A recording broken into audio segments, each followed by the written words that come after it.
Balake. Where is Balake at? My name's Blake. Do you want to go to war, Balake? I'm for real.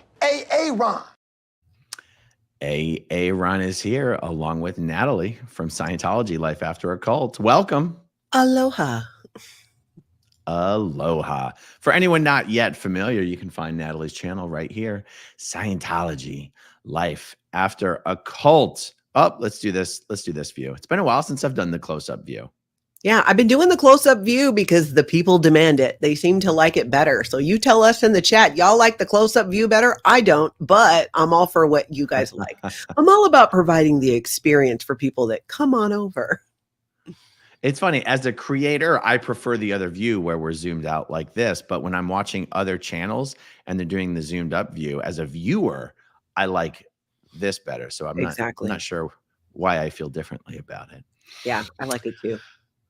So I think we had like a whole mess of topics that we wanted to discuss on this video, potentially kind of like what we did on our last stream, where we just kind of went over a whole bunch of different things. Yeah. But as we were talking about it, we kind of focused in on maybe a primary subject that on my channel, I have called this video, "Why Can't Tom Cruise Mind His Own Business?" And what did you call this video on your channel? What did I call it on my channel? I think I called it "Why Tom Cruise Rather Have You Dead Than Incapable." Okay, so but the inspiration for this was us talking about this phenomena that I guess you see it from Scientologists, but you certainly see it from former Scientologists, where how would you describe it? I would describe it as there is this phenomena in Scientology, and sometimes it sticks with people even after they've left Scientology, where I refer to it a little bit like a main character syndrome, because in Scientology, and especially in the Sea organization, we were indoctrinated and made to believe that any outpoint or thing that we see wrong, we have to handle it. We have to do something about it, that it is on us. It is our responsibility, no matter where we are or who's in charge, that somehow we have a right to interfere or change the environment or whatever it is for people not asking for our help at all. That's right. That is right. And it's funny, as you start kicking around this idea and examples of it, I'm very quickly reminded of Tom Cruise in his crazy black turtleneck video with the Mission Impossible theme going on in the background, making this weird comment about, as a Scientologist, it's not the same. When you drive by an accident, you know you're the only one who can help. And to normal people watching that video, they'd be like, what is he even talking about? Like, honestly, what does that mean? Yeah. As a Scientologist, I didn't wonder what he meant. It actually made perfect sense to me. Yeah. But it's an example of what we're talking about here. Main character syndrome. You can't let anything go by. Everything is your business. Everything requires you to involve yourself and speak on it, or defend someone who's never asked for it, or condemn someone who's got nothing to do with you, or things like this. And we were kicking around, you know, which pieces of Scientology is it that creates this mindset? And I think there's more than one answer. What did you think was the primary answer? For me, the first thing that came to mind, because in my experience of being in the Sea organization, when I look back on where I got that idea, but I was exposed to the Sea Org, well, like you were, we were teenagers, and those formative years, and being told that, you know, we have the only technology. It's part of the competence of being a Sea Org member, which might have even been in one of the, you know, the boot camp courses that Sea Org members do, where they orient you to, you know, if you see an outpoint, you have to do something about it. If you see somebody behaving in a way that's unbecoming of a Sea Org member or violating the rules, you have to snitch on them. You have to go tell people. Like, it's so insidious. It took me years. I'm talking a long time. And maybe even if I'm being honest, I feel like I only recently came to this conclusion. I'm going to share it here right now. I am not here to save the planet. I am not here to really save anybody except myself, watch out for my family. And if I can help some people along the way, if I can shed light on an insidious cult like Scientology and other ones, and that somehow helps people, good. But I'm just a kind of like a cog in the wheel. There's nothing earth shattering that I'm doing that I feel like is really, I have this huge responsibility to save the planet like we did when we were in the Sea Org and as Scientologists. That took me a long time to really be like, yeah, nah. That's interesting, because how you just expressed that is also how I feel about YouTube and what we're doing here on YouTube. I know some people go, this is a deadly serious activity we're involved in. And I go, no, it's not. This is not serious. The world would keep on turning if I stopped and we all stopped. And, not a deadly serious activity. We're here to have fun. We're here to get out information. We will, along the way, help a lot of people, Scientologists and non-Scientologists. And I'm not here to save the world. I'm not here to save Scientologists. I'm here to put out information on YouTube the way I want to, in the way I want to, for my own reasons. And there will be beneficial carry-on effects, but I'm not here to save the world or Scientologists. And was that a change, or was that something that changed later, or was it always? What about when you were in the Sea organization?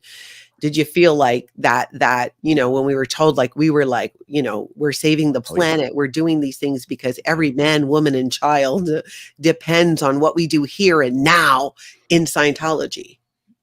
100%. As a Sea Org member, I took it very, very, very seriously. And I took that, that information that you're indoctrinated in from L. Ron Hubbard about spectatorism being a bad thing. Like, spectatorism is a slur in Scientology. It means you see things happening and you just assume someone else is taking care of it. And it's actually the only way I could go about being a Sea Org member and want to keep being there, was to actually take what I was doing seriously. Like, if I was just going to do it haphazardly, I would just leave. Like, why bother being there if you weren't going to take it seriously?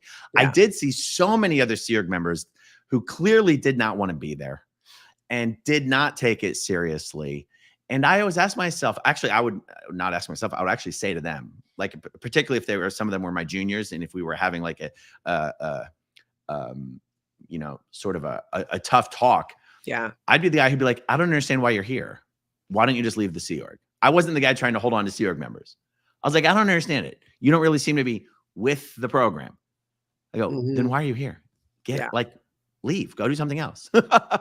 So I did take it very, very seriously. And it's one of the reasons I wrote so many reports when I was in the Sea Org. Oh, you were a report writer? Oh, hundreds of reports. It's because I'm like, it's a deadly serious activity. We have a brief breath in eternity. Yeah.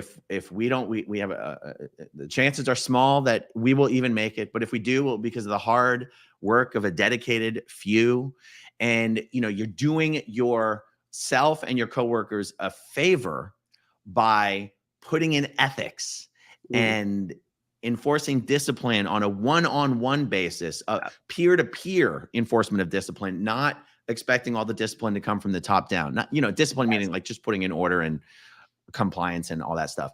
Like, I took it very seriously. Yeah. Like, it was your job to make sure people stayed on the rails.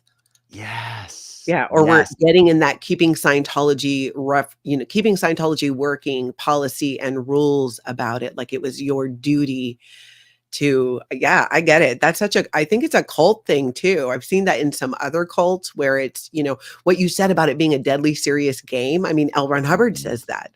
So why wouldn't we not think that it was? And we had to believe it was a deadly serious game. Otherwise, why were we giving up having lives, being able to go on vacation or have children, all of the things to sacrifice that? If you're going to do it, you better be there because you have some higher purpose or reason for doing so.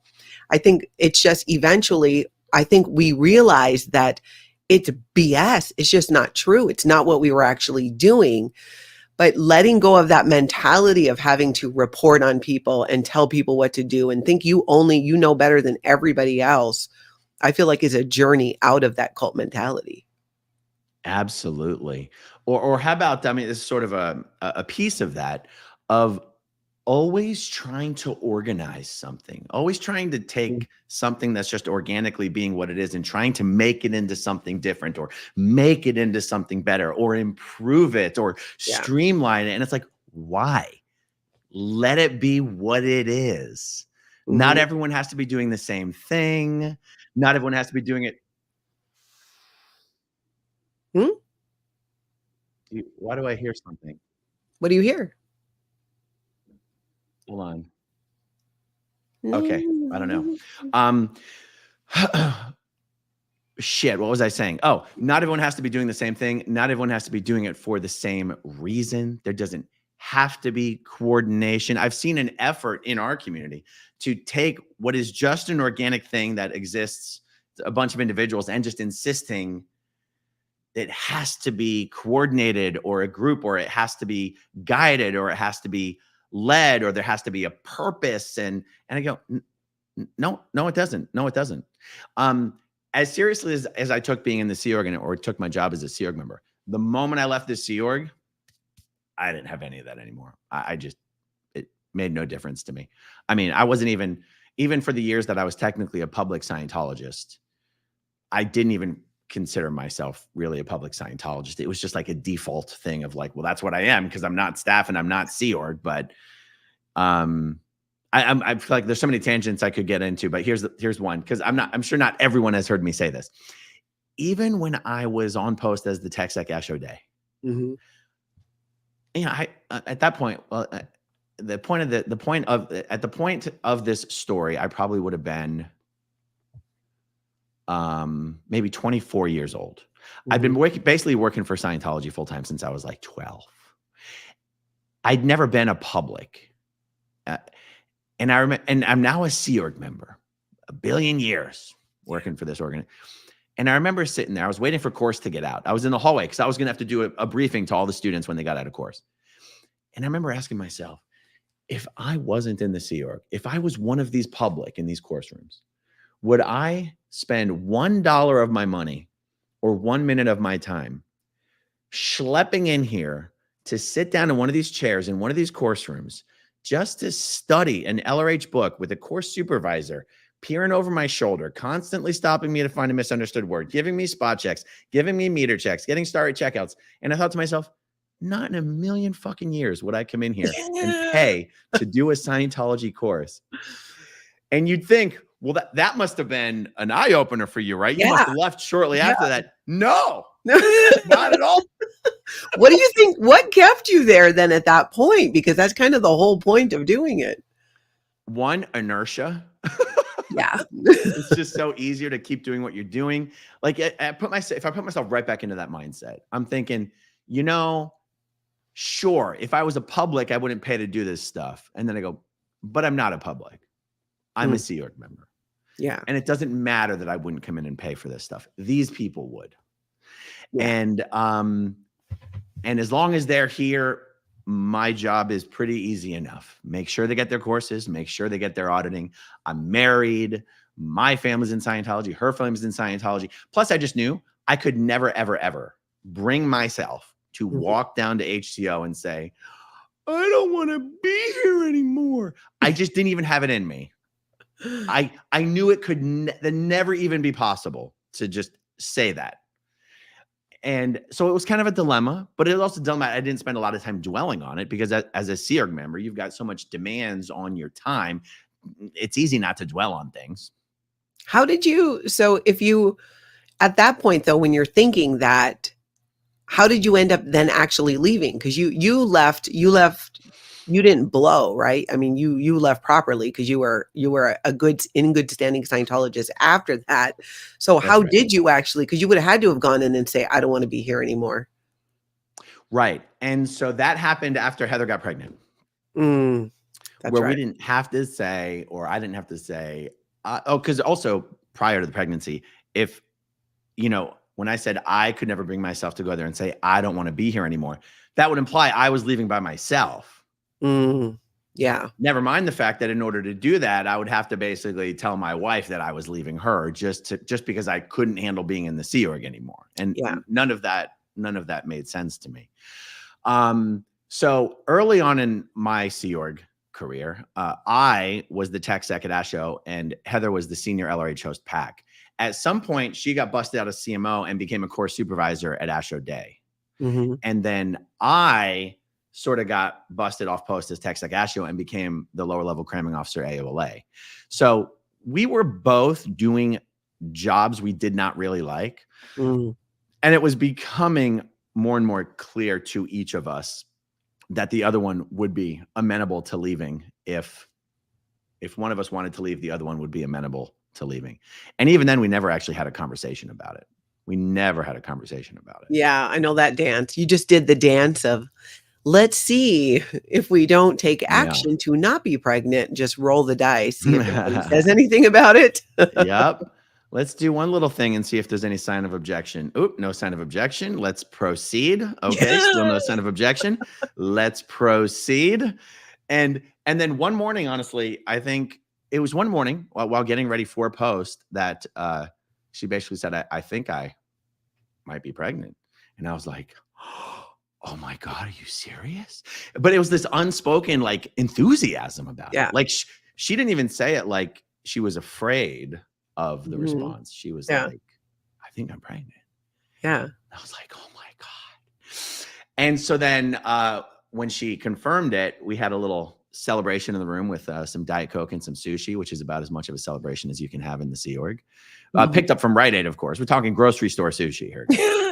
And I didn't even know Rite Aid made sushi. I don't know if I'd be getting in on that. And so literally the next morning after morning muster at AOLA, I just walked right into the Dur INR's office and sat down. I said, Heather's pregnant. We're not getting an abortion. And without batting an eye, she was like, okay, here's the leaving staff routing form. And I was instantly taken to my room to change into messed work clothes. And I was routed down to the basement and introduced to the person who was going to oversee me doing the physical labor that I was going to be assigned to while waiting for further action. But literally, it's like I was a pretty well-regarded Sea Org member in that org. And literally people were like, is this a joke? Like, what? He's leaving? You know? Yeah. And I was like, that's right, motherfuckers. I'm out of here. Yeah. I'm not doing this anymore. One of the biggest references that gets pulled out, I know it's one that I felt, well, every major course has Keeping Scientology Working in it. And there's parts of it that get pulled out and used when we start saying we want to leave or we're having doubts.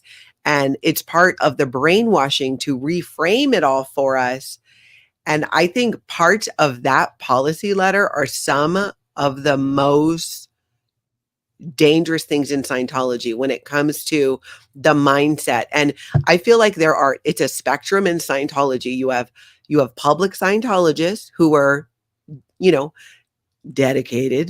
And then you have staff members who are more dedicated. Then you have Sea Org members. And that's where it becomes fanatical and zealot. And the higher you go up in the Sea organization, the more ruthless and intense you become. And in my opinion, the higher up you go in the Sea Org, the more dangerous you become because you follow Keeping Scientology Working to the letter. And I think there's some pieces of that we could probably read to people and they'll know exactly what I'm talking about. That's right. That's right. And I do want to share that. Oh, it looks like I nixed my screen share. So let me bring it up here. For me, so we'll show everyone, afterwards, I probably put a link to this policy letter in the video description. And in case anyone wants to see, like, this is the #1 brainwashing policy letter in all of Scientology. Yeah. And it's the first policy in every single course of Scientology, every major course. And it literally, the policy begins by him saying, this is the most important policy. And it talks about what a Scientologist needs to do in order to make sure Scientology continues working forever. Okay. And it's 10 points of KSW. Almost every Scientologist learns these verbatim. And, in the crazy Tom Cruise turtleneck video, when he says, for me, it's all about KSW. This is what he's talking about. He's talking about these 10 points of keeping Scientology working. and what they mean and everything L. Ron Hubbard says in this policy. Now, the last 4 points of these 10 points are the key. So, okay, in order to keep Scientology working, first of all, you have to have the correct technology. You have to know the technology. You have to know that it is correct. You have to teach it correctly. You have to apply it correctly. You have to make sure it's correctly applied. And then these last four are the ones that are the reason Tom Cruise cannot mind his own business. Okay. Exactly. 7, hammering out of existence incorrect technology, knocking out incorrect applications, closing the door on any possibility of incorrect technology, closing the door on incorrect application. L. Ron Hubbard goes on to say that the only reason Scientology ever fails is because people don't do 7, 8, 9, and 10. And then he goes on to explain why people don't do 7, 8, 9, and 10. Okay. And in this explanation, he says, the one that's always stuck with me is B. Further, the not too bright have a bad point on the button self-importance. Now, some might interpret that to mean people who are stupid have a problem thinking they're way more important than they are.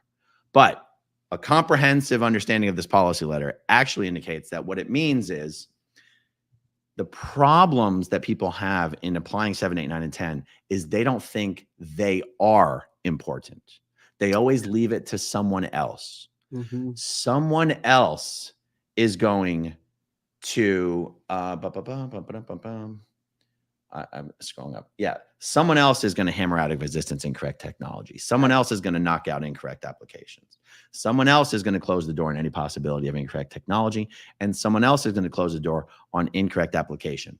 So this for me, there's many, many, many parts of Scientology where someone could take away from it. Oh my God, it's my job. Everything's my job. Everything's my job. For me, this was the most salient one. Because first of all, you read this fucking policy letter like several dozen times a year, you know, and you demo it and you get checked out on it. And, you know, after the Tom Cruise video, what did David Miscavige make everybody do? He made everyone in the world reread and check out on this policy. That's right. And so this idea, especially when you have Tom Cruise going, for me, it's all about KSW. And I've gotten rid of spectatorism in my environment. You're either on the playing field or you're out of the stadium or something like this. Yeah, that's what he said. It essentially means everything is your business and your responsibility and requires your attention.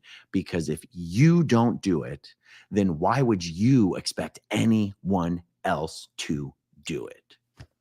Exactly. And it's your responsibility. And if you don't do it, then you're a bunch of, and I'm quoting here, panty waist dilettantes, which is what L. Ron Hubbard says in that specific part of like, this is then if you're not 100% fiercely a tiger. And he talks about too, being a tiger, which is where I think, like I said, I feel like that amps up the higher you go in Scientology, from public person to staff to Sea Org to higher in the Sea Org. And it's part of why I never wanted to be anybody in the Sea Org. I wanted to stay in the estates organization if I could help it, because I didn't want to be a tiger. It wasn't in my nature. I'm more like, I don't know, a parrot. You know, I'm just like a colorful bird just looking for a good time, not a tiger. And that is what we were expected to be in the Sea Org because of that Keeping Scientology Working policy letter, in part. Yeah. Otherwise, you're putting waste dilettantes.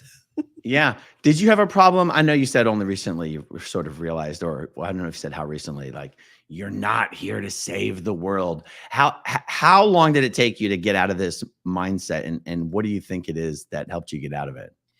I think it took about 12 years, which I find interesting because a cult expert said it takes on average 12 and a half years to recover from Scientology. And then you're still not like you're like 100%, you know, it's never going to affect you again. So honestly, it's been in the last few years. And I really think it was Tony getting sick. For people who don't know, I lost my partner for a little over 4 months ago after a almost 3-year cancer battle. And that just put so much in perspective for me, because I'm like, wait a minute. Not that when I left Scientology, I wasn't trying to save the world anymore, but I still felt that like, am I supposed to be taking more responsibility? You know what I'm saying? And the crazy thing is, it hit me like, what am I actually doing with my life? What really is important? And it reframed all of that for me. And it still is now that I'm dealing with like, what do I need? What's important for myself? And I realized like, I don't need to save everybody. So in other words, I left Scientology, but there's a piece of that that didn't leave where I would go into, I'd be in the doctor's office and feel like I had to straighten the magazines on the table. I mean, it's a little stupid thing, but I felt like if I see an out point, I have to correct it. And it was only when I got to a point in my life where I didn't have the bandwidth to do that. I was so overwhelmed. And then it felt like things were just falling apart. And that as I was putting it back together, I went, whoa, wait a minute here. I don't think I do need to save anybody. I don't think that that whole, like the planet, all of mankind in the Sea organization, I believe that's what we were doing. And it is incredibly freeing to sit here today and say, I'm not saving the planet. I am one person doing what I'm doing, and I want to help people along the way and expose Scientology. But it's not on me to save the planet. And honestly, it's not on me to save anybody. It's That's not right. on any of us. That's So right. why do we feel like we have, or used to, at least for me? And I've seen this in even people who've never been in Scientology sometimes. And I have found that interesting. Like, why do you feel it's like you have to go, like you see something wrong, you have to fix it. You have to. I mean, I've seen people do some crazy things, change lighting at parties that, it's like, that's not your house. Or feel like I need to go talk to that person. Or, okay, the best examples I can think of are ex-Scientologists who go to work in companies, non-Scientology companies. I've seen this happen. And they go in and they want to change things to make it better because they know better. And it's going to be this way because they have to fix it because something's not going right or it's out pointy. And I don't know. In the last few years, I've just like, not my monkey, not my circus. If you need help, you want to talk or something like that, I'm all for that. But it's much more that one-on-one. And then as a whole on YouTube, I love when people get stuff out of my content in whatever way that it helps them. But it's not my job to save them. Right. That makes a lot of sense. Yeah. The other interesting thing about still having that idea that it's so important is that the fact that Scientologists think that what they're doing is so important is how they justify all the horrible things that they do to people and families. Yeah. Is because nothing's more important than the mission. Yeah. Yeah. Is it though? Sure. If your mission really is saving all beings in this sector of the Galactic Confederacy, fine. If you've convinced yourself that's your mission, yes, nothing's more important than the mission. But that's not the world we live in. We live in the real world. Yeah. And yeah. It is interesting how that's hard to let go of for some people. Yeah. I think it is dangerous. I mean, not in like a menacing way, but in just I'll just use the word dangerous, to have a very overinflated sense of the importance or value of what you're doing. Like, just be realistic about it. Yeah. Yeah, exactly. And that's kind of, I think, what the struggle is sometimes, and where I've had friends who've left the Sea Org, and that was something that some of them struggled with as well. I've got this job here, but I feel like I should be doing more, or they're still on this mission. I think that we can have a purpose in life and something that drives us, but it doesn't need to be this single thing you focus on mission. And I think that's something, I don't know about you, but I still struggle like finding that, and I think we all do, balance with even, the work life kind of a balance on. It's equally important to spend time, if not more important, with my family and people I care about than doing work. I need to work because I like having a place to live and food to eat and clothes to wear. But sometimes that's just all it is, and having that time with people. That's what we were denied, in my mind, in the Sea organization, and being away from our families and not have that Like even something as simple as time with your family. I think about the things that I did with my kids that I never did with my mom or my parents. I mean, I was working full time in the family business at 12 and then off to, training in Los Angeles at 15 to be a staff member and a warrior for Scientology. So we were really made to believe that from a young age, and it carried over for so long. And that I can see getting into trouble because that programming would come back in of even what you were saying about being like the policing people. Like it's just not, and it's so crazy. Like that's not a thing. Like unless they're my children, it's like, hey, not my monkey, not my circus there. If I can help or if you'd like my help, oh my God, I have the perfect example. You ever see that commercial? I think it's a Progressive insurance commercial where you're becoming your parents and the guy's going around trying to give advice in the Costco parking lot or help people move when they're driving and they start directing people. Oh, just go more this way. It's like, no, if someone didn't ask for your help, then you can just keep walking. It's okay. I think I have seen that one. What were some of the other topics that we had talked about touching on? This whole thing too with, I think it comes from exactly what we're talking about is then what ends up happening is you have a lack of boundaries. Because if you are on a mission to save the planet and you believe that your mission is more important than family, than enjoyment, than anything else, than relationships, than children, that it justifies doing things that are horrible, doing things that are, like nasty actions. And I feel so then when we go out into the world, if you still have that viewpoint, how can you have healthy boundaries between you and other people? Because you're either going to be obsessively trying to fix everybody or, you know what I'm saying? Or think that everybody should be allowed to fix you. I've definitely seen that too, kind of a lack of boundaries of like, well, here, case in point, right? Like, I'm not your mom, Aaron. I'm not your keeper. You're not mine. It's one thing when you have friends and stuff where you talk about things or you might talk through some things, but in the ex-Scientology world, in the Scientology world, my Scientology friends, when I was in Scientology, were so up in my business to make sure that I was maintaining that Scientology viewpoint that it made me feel that I couldn't have any privacy, that there's nothing I could keep to myself. And how could we?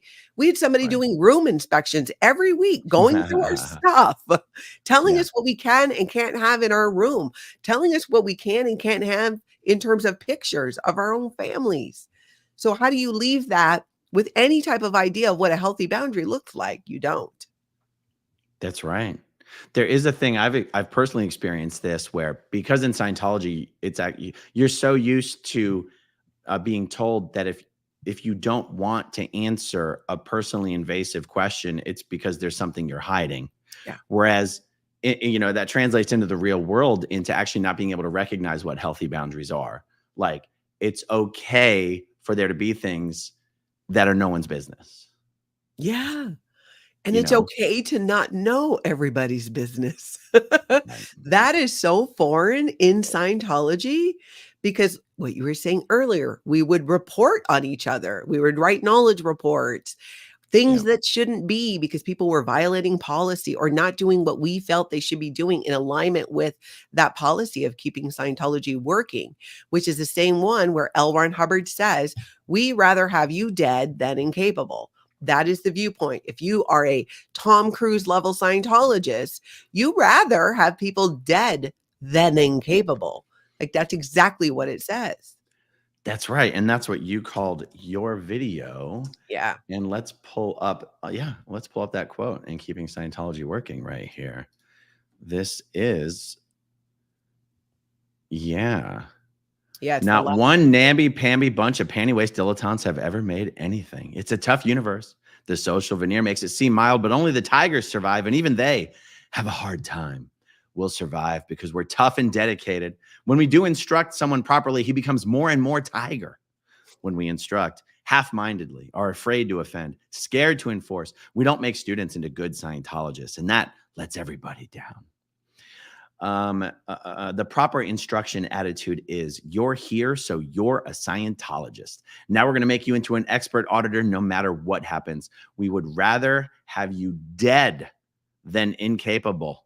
Fit that into the economics of the situation and the lack of adequate time, and you see the cross we have to bear. Oh, that sounds very serious. Yeah, exactly. And we were told that every single time you do a new service in Scientology, you have to read that. Or if you get in trouble, you have to go do clay demos of this to get us to believe that we have to sacrifice all of this stuff. We have to give up our lives for the next billion years because our mission is so important. I think about that now and I'm like, oh my gosh. I'm like, I mean, half the time I'm like, I can barely, like, my mission today is to make my bed and wear pants when I leave the house. That is my mission. It's a win if I can do that. And then, I mean, my God, I'm still wearing pajama pants right now.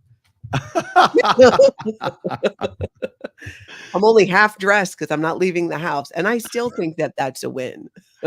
Hold on. Irina has a hilarious comment. The only tigers survive. Hilarious, seeing how real tigers are critically endangered. Exactly. That's the whole point. And I realized, like, I never wanted to be a tiger. And that's why I was a sucky Sea Org member. I was getting in trouble for joking and degrading because I thought too many things were funny. That's what I'm saying. I just did not fit in that environment. And then when I was a Scientologist afterwards, and I went on and I did the bridge after the Sea Org. So that's a little different too. A lot of people leave the Sea Org and they never do anything again. I left the Sea Org and got up through operating Thetan level 4 like a freaking idiot. But my family, that's where my family was at. My mom was at the top of the bridge. It was just what we do. My husband at the time, that was the big push. That's what we do. That just seemed like the thing to do. But I didn't like who I was, even outside of the Sea Org. And in large part, because of that policy letter, because of keeping Scientology working and thinking that if I'm not a tiger, if I'm not this tough, hardcore person, then I'm a piece of shit. Then I'm a panty waist dilettante, like L. Ron Hubbard said. I have to be a tiger. And it's just not who I am as a person. And since leaving Scientology and moving beyond it, I'm like, you know what? No, I am a panty waist dilettante. Per how they look at it, I'm not a tiger like in that way. Don't get it twisted though. I will cut you. I mean, if I have to, I can be tiger, but it's just not my default. Yeah. This thing about boundaries and invading people's privacy, I mean, this is very much pushed with Scientology fundraisers and registrars that you have to invade their privacy if you care about them. Mm-hmm. Like that's per policy people, right there.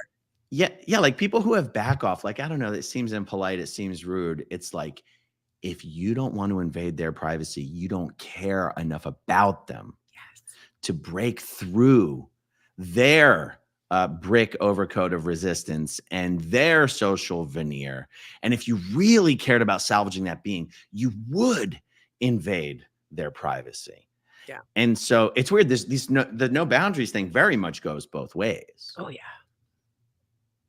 Yeah. And you have to be willing to do it, and you have to be willing to be on the receiving end of it. You have to be willing to, they're helping you if they're invading your privacy. It's because they care. It's part of that twisted way of thinking in Scientology. And what makes so many of us oversharers afterwards. And as we learn about boundaries, as we learn, and that's been a big thing for me, is learning that, hey, you can ask me whatever you want, but it doesn't mean I'm going to answer you. It doesn't mean that I have to answer you. Just like if I ask a question of someone, they're under no requirement to answer. But in Scientology, we have to. It's not a choice. We have to answer the question, and we have to answer it honestly.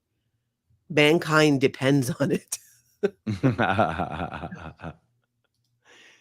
Yeah. God, it's hard to believe sometimes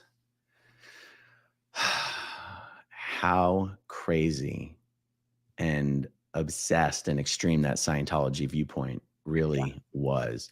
I feel very grateful that the posts that I was on allowed me to avoid having to involve myself in that. Mostly, right? Which Because post? just technical delivery posts, Okay. just course, just Division 4 posts. Yeah. Because like this whole invading the privacy thing, it seems like you're dealing mostly with fundraisers, registrars, and ethics officers, and perhaps sec checkers and auditors, of which I never had to be one of those. And I do remember feeling like and knowing that I was lucky to not have to do those posts, because that's where it feels really dirty. Yeah. Or at least I would have felt dirty. Oh yeah. I didn't even like selling my students the books that were required to have on their check sheets. like that's a get out of jail free card for a supervisor. Oh, sorry, the check sheet says you need to have it. Go downstairs and get your book. I was like, oh, but I know we've got the books on the shelves. Why would I tell them they have to get their own? I know they really don't need it. You know what I mean? No, I totally do. And you have to, and they would do drills. They do drills in Scientology of invading privacy.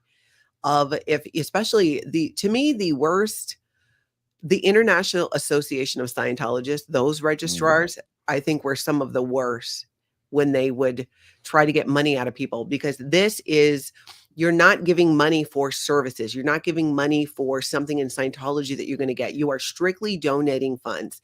And the manipulation around that is that they would tell you these horror stories where you basically would believe that if I don't give them $5,000 today to fight psychiatry, my children are going to be put on psych drugs, and then they can never do Scientology, and that will be the end of it. They were so extreme with their fear, the fear tactic that they used. And it's so manipulative to do that. I always thought even at the time, I thought it was gross, and it made me uncomfortable, even though I was in Scientology for that long. And I think it's one of the biggest thing that Scientologists in good standing disagree with is the level of request for money and the lack of boundary around that. Registrars will outright say, well, let me see your credit cards. Let me see your credit cards. Show me your credit cards. They were all about that. Show me the money. Show me your credit cards. We'll call for you. They would call and get people's limits raised so they could spend more on Scientology. Yeah. I like that. Show me the MasterCard. Tom Cruise in that Jerry Maguire movie where he does the, show me the money. I think he was channeling Scientology. They would show up to get that money. I remember more than one time, being in the car on the weekend with my family when I was married and in Scientology in good standing. And we go to a movie and come home and I'd see the car outside my house and knew, oh, heck, it's a Scientology registrar. We would just keep driving. Just like we're going to another movie. Yeah. Parked at the house waiting for us. I lived in a cul-de-sac. So it was like, we'd go home and I would always be like, oh, I got to watch. If I knew they were in town, especially the Flag World Tour, the International Association of Scientologists, any visiting organization, if you don't show up at the org, they would come out to your house. My children, we had a drill we practiced in my house. And this is when I was in good standing with Scientology. Knock at the door. Hide behind the couch, hit the floor, because I was home with my kids for many years. I was a stay-at-home mom. So I could see them coming. It just constantly put me on edge and gave me a complex about people coming to the door that to this day, it's better, but I still struggle with it. Wow. Guys, no matter whether you're watching on my channel or Natalie's channel, if you're watching right now, do us a favor and hit that like button. Okay, so the thing that you just mentioned about actually having to hide from the fundraisers. See, that is something that even in the years that I spent as a default public, 2006 to 2014, I never had to deal with that because I was ex-SO. I had paid off my free letter debt, but I hadn't finished my lower conditions. So what are they going to come to me for?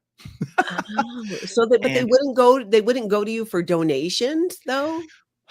You know what? Now that I think about it, they should have been able to, because Yeah, someone in they'll XSO still in their take your lower money. conditions, that's like prime picking for, give us money so that you can get out of your lower conditions. Yeah. For whatever reason, never once did I have anyone ever visit me and try to get a donation. And The you lived most in Clearwater? in Clearwater, yeah, the whole time. At one point, Flag got so desperate to have students in the course rooms that they were allowing XSO members who had not finished the lower conditions to go on course. That's so squirrel. Oh my gosh. And because they were making this allowance, you would have like a huge target on you if you said no. So, and remember, they were getting everyone enrolled on the basic books courses. Yeah. So I went into the Coachman and started on the Dianetics book course, not the Dianetics seminar, not the Dianetics auditor, just the book course. Mm-hmm. And the most uncomfortable thing that ever happened was at the end of the course period. It was shortly before the IAS event. And I think the base had like a $25 million target. And they basically weren't letting anyone out of the course room until they made a donation to the IAS. And I remember I donated like $25. Mm-hmm. And I was almost like, I was just annoyed that I had to give anything at all. And they were disgusted that I only gave $25. And I'm like, it's that or zero. Like, I don't want to give you anything at all. And that was it. Literally never had anyone visiting me trying to sell me auditing courses or an IAS donation. Wow, we had them all the time. But it was, my husband, he got into Scientology as an adult, my second husband. And he was already, I think, what was his status in the International Association of Scientologists? I think he was a patron. So it's like he already was a sucker for that. Like it was one thing to pay for services, like things I was going to do. I knew we had to pay for, but I was like, oh, I don't know about this whole IS thing or the other front groups, like that I want to be giving money to that. If I'm at least going to get something out of the thing that I'm doing. But yeah, he had more of and they knew like if they wanted money out of us for those things that they'd have to go to him and try to do it when I wasn't around. Because I was like, I'm too cheap. I'm not paying for that. I'll tell you, from 2009 to 2013, I worked for Kurt Feshbach. And he would even say to me, he's like, yeah, they know not to come and bother me anymore. Wow.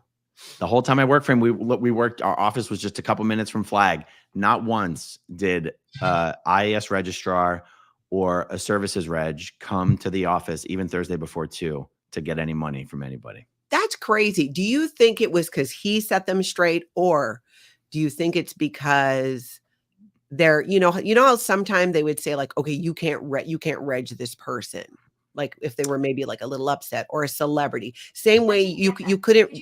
Oh my God, Siri is like listening to us.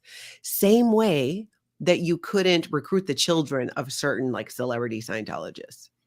So for Kurt specifically, I think it's because they knew that he was relatively broke compared to the Feshbachs of earlier years. So, I mean, it's the only reason he opened up his investment research firm for business again. And it's the only reason there was even a company for me to go work for, is because he basically ran out of money. Now, his wife, Kanan, was on OT7. So it's not like they were disconnected from the org. She was on OT7. It was just basically known, leave Kurt alone. Kanan's the one doing the bridge. Just leave Kurt be.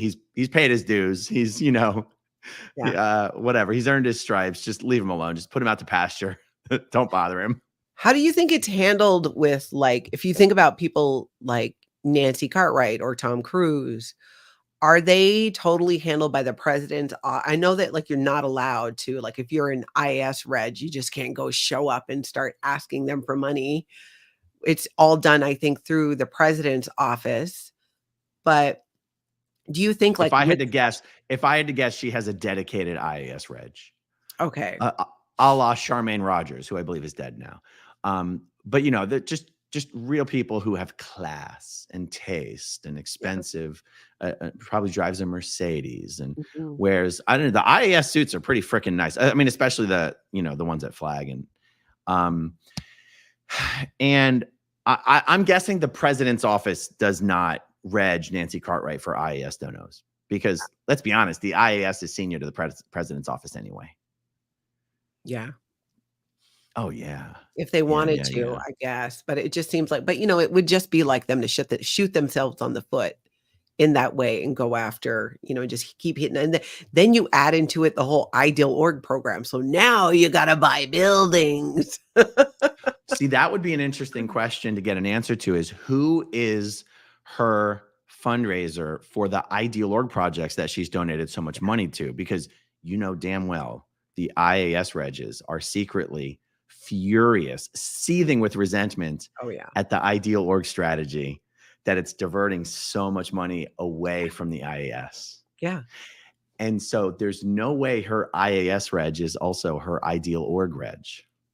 Yeah. So maybe they just get somebody assigned to them for that. Because I know there's rules Yeah. around it, even with, like I said, the children of prominent Scientologists, and they have their person at Celebrity Center. And maybe it's different today than it was back then. I mean, back in, before, I remember if Tom Cruise showed up at Celebrity Center, they shut down the elevator. Like, they cleared a path. They got rid of any undesirables who were not attractive and hid those trolls in the back room, so that when Tom Cruise walked through, all he saw were bright, shiny people, and no one got in the elevator with him. Yeah. Hey, look, someone's streaming our stream, doing another multi-hour hate video. Oh, so valuable. You're so wonderful. All right. What was another topic? So we were talking about this whole idea of, when we break free from that idea, from that keeping Scientology working policy letter, which is, I think it's kind of like our key point here, because it's so filled with these things that make us think that we have to do all these things, that we're responsible for everybody. That is definitely something that is in that policy, and a thing that's communicated with Scientologists. As a result of that, we end up walking through the world in a way where we lack boundaries, because we think, well, our mission, it's a real zealot mentality. I mean, like people who go and do dangerous things in the world, when you believe that it is your mission to do this, or that you're even, you're judge, jury, and executioner, like in the Sea Organization. If you get a committee of evidence, if you even get one, it's not uncommon for senior people, or even David Miscavige himself, to just say that person needs to go to the RPF and not even give a reason, for the Rehabilitation Project Force, not give a reason, just that they have to do that. And the person would just have to listen and go along with that. And then their peers would put pressure on them, like, no, you need to do the program because you're out ethics. This constant, like, I'm going to handle that person. It becomes obsessive. And then in the world outside of that, is I would experience this with other ex-Scientologists, and I had to fight the same urge that we had to go in and change things. If we worked at a company, like, oh, you need to do this and this. And it's kind of like, hey, you just showed up, slow your roll. Nobody asked you. I feel like it's like that, like nobody asked you. And being okay with it. And maybe because I was such a, not a, I was a Sea Org member, but I never had ambitions to go anywhere and do anything, because I didn't want to end up on the RPF. That was the thing. Yeah. I always knew that if I was assigned to the RPF, I would not do it. I would leave the Sea Org, but it still created another form of like kind of existential crisis as a Sea Org member, because every little thing blowing up potentially felt like it was going to be the thing that led to me leaving the Sea Org, potentially breaking up my marriage, and who knows what my standing would be in the Scientology world. So it's funny. In some cases, that kind of contributed to things always escalating very quickly, because it felt like the stakes were so high. The stakes not being the RPF, but the stakes being everything that would come with leaving the Sea Org instead of doing the RPF. Yeah, exactly. It's a lot of pressure. And sometimes I wonder if people in other religions, I don't think it's so extreme, because my friends who were Lutheran, which is very popular here in Minnesota, there wasn't that pressure. That's part of what was opening my eyes in ways as I got to know people outside of Scientology, is there wasn't this pressure. No one was going to show up at their door if they didn't show up for church. There was no expectation. There was no, give me your credit cards. Let me see your cards. Is that going to be cash, check, or charge? It wasn't like that. It was different. They were more involved in wanting to do things for the community or each other. That's the other thing. And I think you have, even in other religious groups, you have zealots where, again, I'm on a mission and we need to make everybody into Scientologists. And that alone is really kind of a creepy thing. Like, why does everybody have to be the same? I don't think it's that way. And even on my best day in Scientology, I didn't really believe in the mission that everybody should be Scientologists. I still felt that, well, if we're so different as people and individuals, how could we possibly all have to believe the same thing or do the same thing? Why can't this person believe this and this person believes that? And the further I got away from Scientology and the further I realized that, hey, my approach of you do you, boo, is a very workable one, because I don't have the need or desire to control what somebody else is doing. And the crazy thing that happened is when I stopped trying to control other people and control those outcomes, my life got a million times better. I started to enjoy myself. I felt that constant pressure and stress that I was carrying around since childhood, because it was always my job to clear the planet, just went away. And I could just enjoy and be like, hey, I'm not here to save the world. I don't even think I'm capable of that. I have no desire to convince anybody of anything except for the fact that Scientology is a human trafficking cult. Other than that, I'm like, if you're not hurting other people, then believe what you want to believe. If you want to be a Christian, if you want to be Muslim, whatever it is, we don't all have to do the same thing. It's just why would all those different points of view exist if they weren't valid to some degree? And if it works for you, that works for you. Right. You know, it's funny. I just thought of this. Let me know what you think about this. I, while on staff and in the Sea Org, did not in any way, shape, or form think it was even remotely possible that we were ever going to accomplish anything remotely close to clearing the planet. And yet I was still convinced that even if that were true, all that does matter is that we're trying our hardest to do just that. Yeah. And it didn't matter to me that it didn't seem possible to accomplish the goal. And I wondered, did you ever think it was possible to clear the planet? The definition of clearing the planet that I accepted in my mind was not that every single man, woman, and child needed to achieve the state of clear and realize that they were creating their own reactive mind and they're not going to do it anymore, but that if there were enough people that could achieve a state or being of existence that was in Scientology uptone, to be a higher tone level, to vibe higher, that the world would just be a better place. The lie is that Scientology was doing that. Whereas it was the opposite. Scientology was controlling us. Scientology was about, you can't talk to this person. You can't talk to that person. You should only do this. You can't marry this person. Just that obsessive control. And that was really, it was all such a lie. And when you strip it all away, if you don't let go of those ideas, even if it's not for Scientology, but the idea that I have any right whatsoever to convince my neighbor that what they believe isn't true, or that, you know what, you really shouldn't paint your house that color. I mean, you can just take it to extremes. It's just so freeing to just mind my own business. It's incredible. It's become one of my favorite things. I mean, truly, sitting at home, enjoying myself, minding my own effing business. I have the best time ever. Yesterday I went out with a friend of mine who I work with, and we caught up for a couple hours. I had the most amazing time.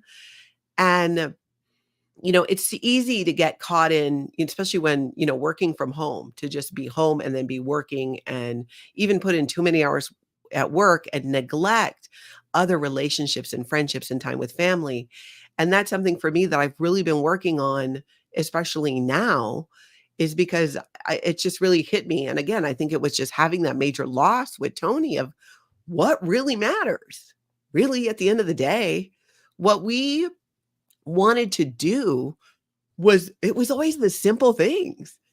And I found so much enjoyment in doing simple things like going for a walk or going to the beach or going and seeing my family. And thank goodness, fortunate for me, I'm from Hawaii. So going home for me means going to Hawaii, which does not suck. If I was from Iowa, I'd be going home to Iowa. But to see my family, I'd go back home to Hawaii and reconnect with even, that energy of just it being just more chill and relaxed and much more of a live and let live. And that became something that I took on as more of a, I don't even want to call it a belief system, but just a way of living is, it's just not for me to figure out. And having fun and laughing is the best thing in the world. And I'm not going to spend the rest of my life being miserable or in some fight that's not mine to save and clear the planet when I'm just enjoying myself, minding my own business and doing my own thing. The work-life, is it work-life balance? Is that Yeah. That's something that I still struggle with. But at least now it's with respect to something that I actually love doing. Like Yeah. I do love doing videos. Yeah. And, the whole time I was in Scientology, I never loved doing it. And I guess in some ways being used to spending 120 hours a week, dedicatedly focused on something you don't even love Mhm. has put me in a position where I can't really get burnt out, especially if I'm doing something that I enjoy. So in some ways it's a blessing. I don't know. The curse would be I just don't spend a ton of time doing other things that would genuinely bring me joy and happiness. But that being said, just sitting around doing nothing, watching Netflix and YouTube does bring me joy and happiness. So I guess I do a lot of that. But the thing is, we get to choose. We get to Right. choose now. And even though I get to choose, it's been getting easier and easier, but it was years of still feeling like that agitation, that stress, which I think is part of the PTSD of all of it, of like, no, I need to be doing, or I need to handle this. And there's something, again, just so freeing about just watching somebody do something that has nothing to do with me and not have that desire to, oh, I need to go fix this. Like that guy's parked crooked or he shouldn't be parked there. That guy should not be parked there. I need to go let him know. That lady cut in line at Target. I need to go handle her. I need to go put her ethics in. Like I just didn't feel that. And for me, that's what was so freeing. I'm like, park how you like. I mean, as long as you're not hitting somebody, what business is it of mine? Unless you're hurting people. Or your Scientology, which I will show up every day to say you're a human trafficking cult. One more reminder real quick, hit that like button if you're watching right now. And I forgot, where'd you go? Where'd you go? Gosh darn it. What? I thought I had your channel up here. It was. You might have just X'd out of it. Here we go. We'll pull it up. And we're not done here or anything, but I just didn't want to forget this. Irina says, work-life balance in Scientology. Scientology is hassle culture and toxic productivity 101. I love the toxic productivity. I love hassle culture. God, I love Irina. Here is Natalie's channel, Scientology, Life After a Cult. I have to comment on the hassle culture 101 or the toxic productivity. I was thinking I was really thinking about this the other day. If you had, I don't know why something like this was crossing my mind. I wish I could remember what was going on. But if you had 20 Sea Org members standing around, let's say it's on a work site where it requires physical labor. Let's say carrying impossibly heavy steel beams from one location to the other. And let's say there was a machine that could do this in 10 minutes. Okay. But let's say it was going to take 2 hours for the machine to get there. Okay. But it would take the 20 people in 2 hours. They would only get done about 10% of the work. And then the machine would get there and it would get all the work done in 10 minutes. Mm-hmm. The Sea Org members would be told that in order to be productive, what they really should do is spend the next 2 hours at least doing what they can with what they have, and not to use the excuse that in 2 hours, a machine is going to get here that's going to take care of all of this in 10 minutes. That if Yes. you were to, like, if you were to actually do that, which would be the smart and efficient way to use human capital, like, have them do something else. It's like, but if there's nothing else to do, you're not allowed to do nothing.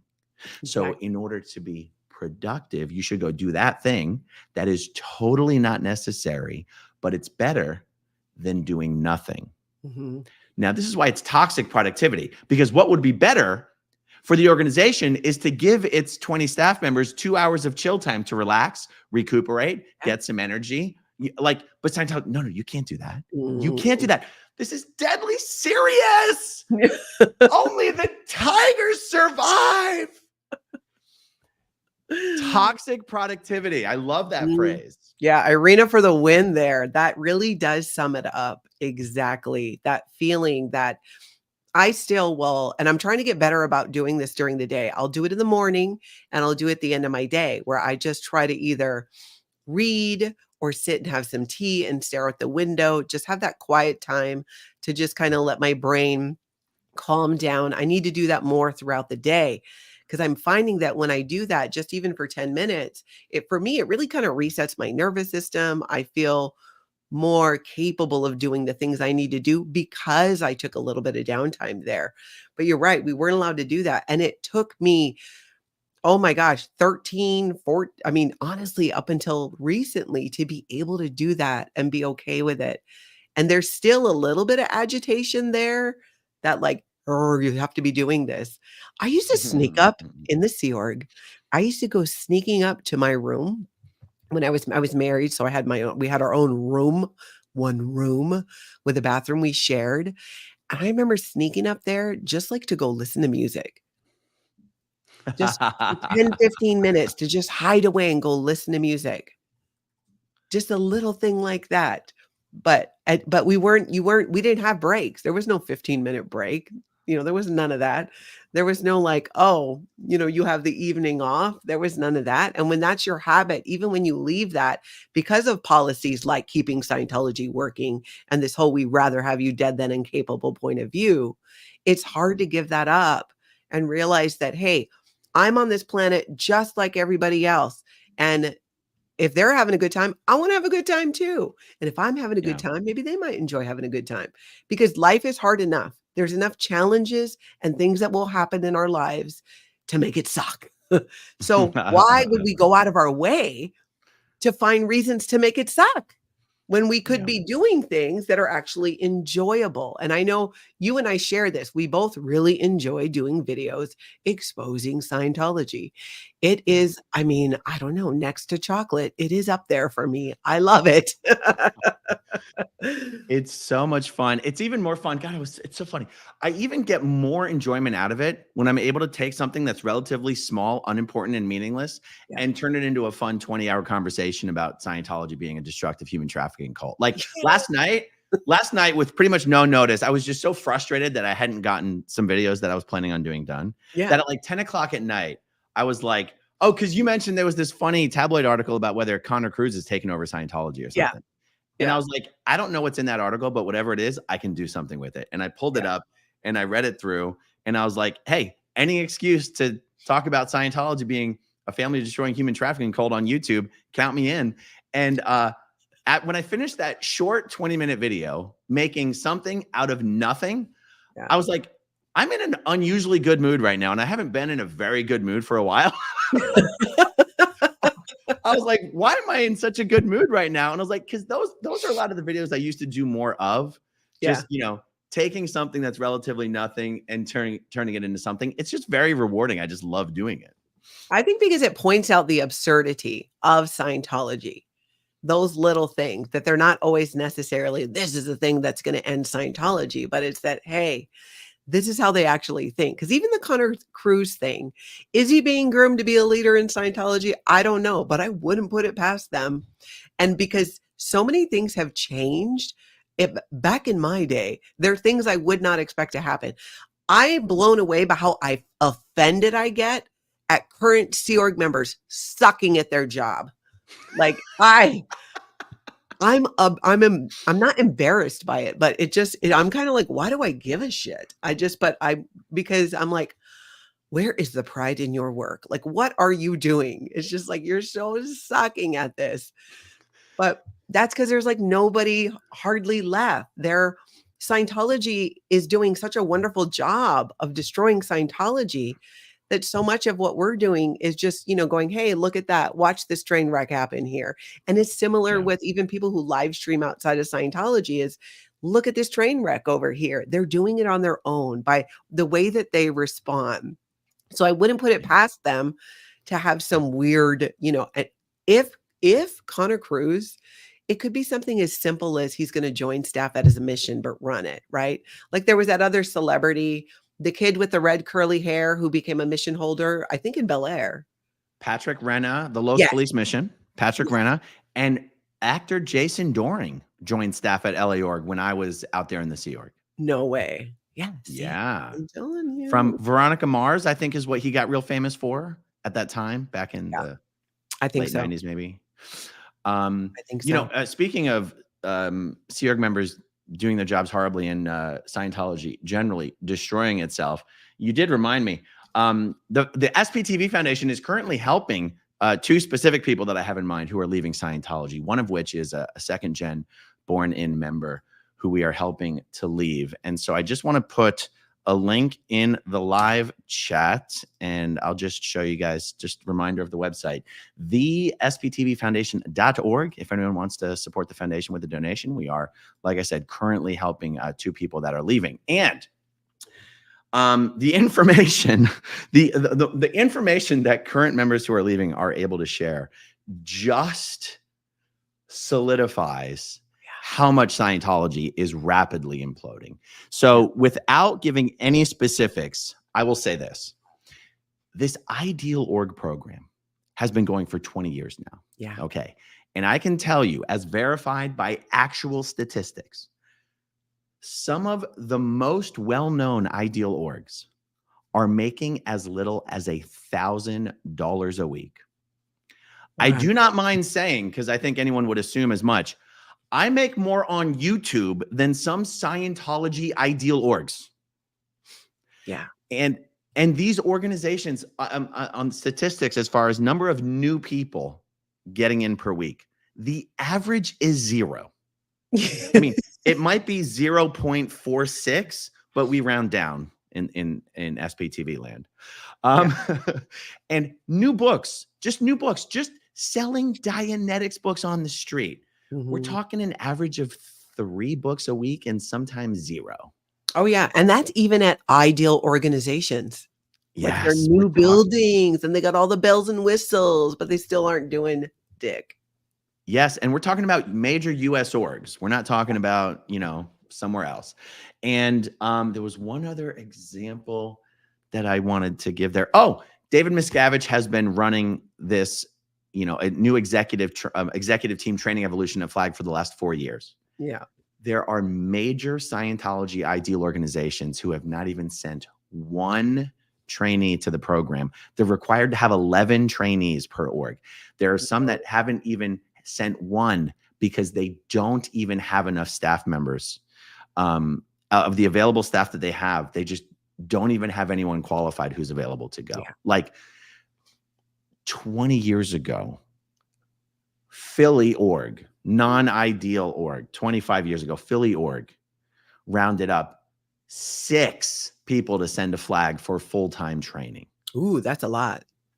Yeah. You've got major Ideal orgs present day who aren't even able to scrounge that up. Scientology is imploding, guys. We're just here speeding up the process as much as we can. And sharing it and showing it. That is the amazing thing. And for me, it goes back to kind of what I was saying earlier. Like, it is not even, it's not even my job to end Scientology. It's a job I'm doing. Like, I enjoy it. Like, this is something I enjoy doing. When I think about like the things I want to do in life and how I want to interact with my family and my friends and how my love of because I've asked myself, like, why do I love talking about this so much? And it's hard. Some of it's hard. I did a recap this morning. I couldn't even read one of the stories because it just hit me as so upsetting. And there are those moments, but I really think it's because for me, it's such an act of rebellion. We were never allowed to do that. I was never allowed to push back, never allowed to question. And to be able to do it so openly and publicly is the ultimate rebellion to me, for me, my ultimate rebellious act against Scientology. Because not only am I doing it, and I'm going to continue doing it, but I like it. Yeah. And that they don't count on. They don't count on that at all. And that's crazy to me because I'm like, you raise us, right? You indoctrinate us to think certain ways. And then you're surprised like that, we don't take you seriously. Sometimes when I'm doing interviews about Scientology, I will say what is the most true for me, which is, why am I here? Pure revenge. Revenge against a family destroying human trafficking cult for destroying my family and Heather's family for no good reason. I'm going to make you pay, and I'm going to make you pay every goddamn day. I mean, I said revenge is a great motive if it's to take down a family destroying human trafficking cult. Oh, exactly.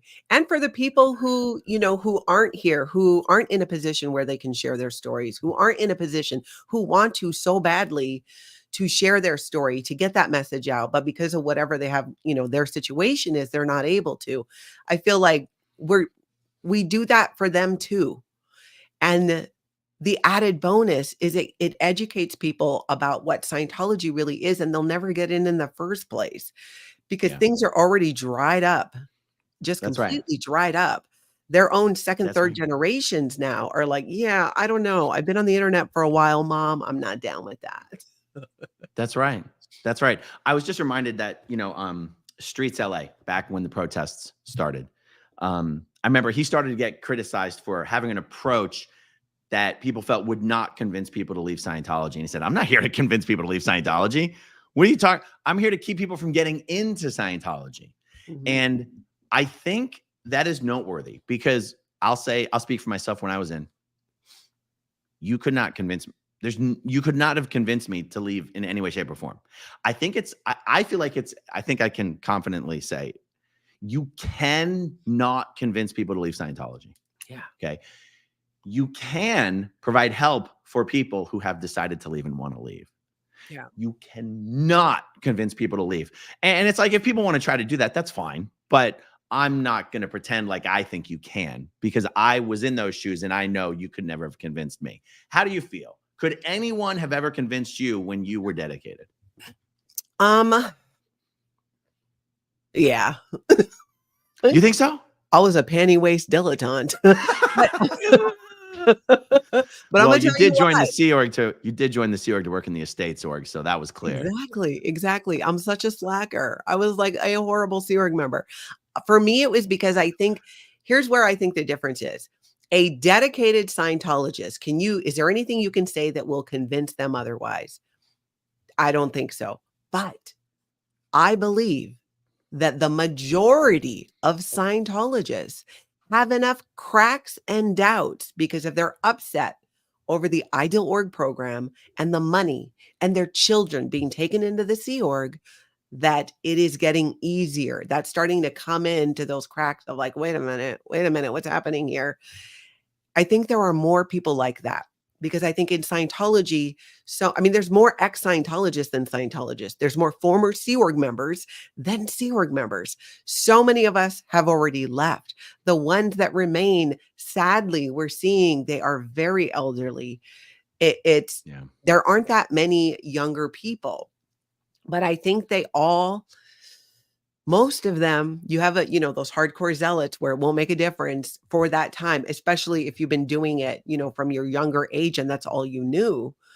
But the doubts, the Ideal Org, David Miscavige has done more to end Scientology than anybody. And I applaud you, sir. I applaud Thank you. you, sir. for that. Thank you, sir. Number Thank one you. sponsor of SPTV. Thank you, sir. Without you, it would not be possible. Yeah. David Miscavige. And then, of course, the commercials and our videos paid for by Grant Cardone. That's right. That There's is so right. many of those. I get people tell me all the times, I see Grant Cardone videos like or commercials on your videos. I'm like, good. I wish I could do so much more Grant Cardone content right now, but he's getting so political that I can't do Cardone content without it being political. And so I'm just not going to do it. But it's such a shame because, oh my God, it's such fertile ground. Well, you know what? We're a few weeks off from being able to do it.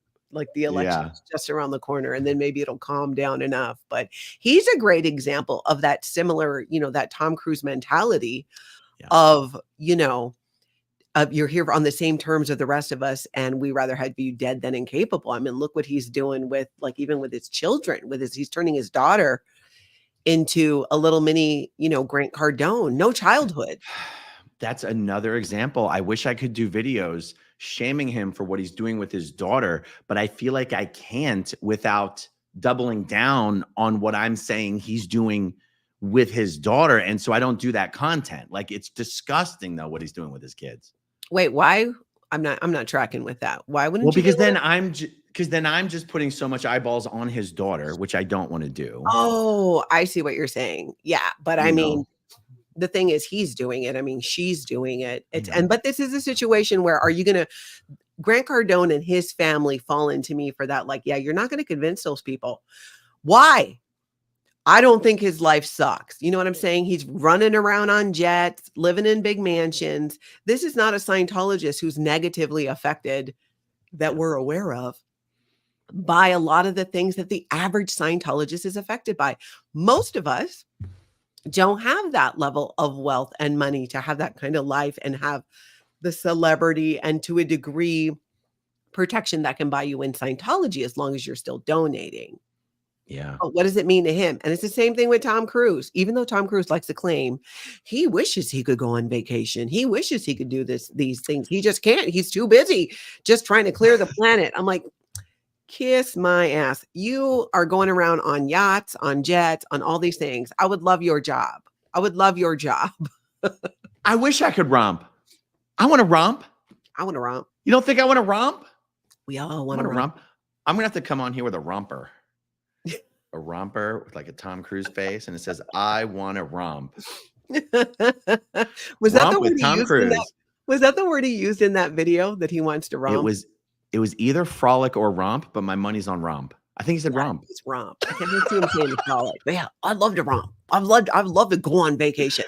And the insane, and this is a great example. Tom Cruise did that crazy turtleneck sweater thing for Scientologists.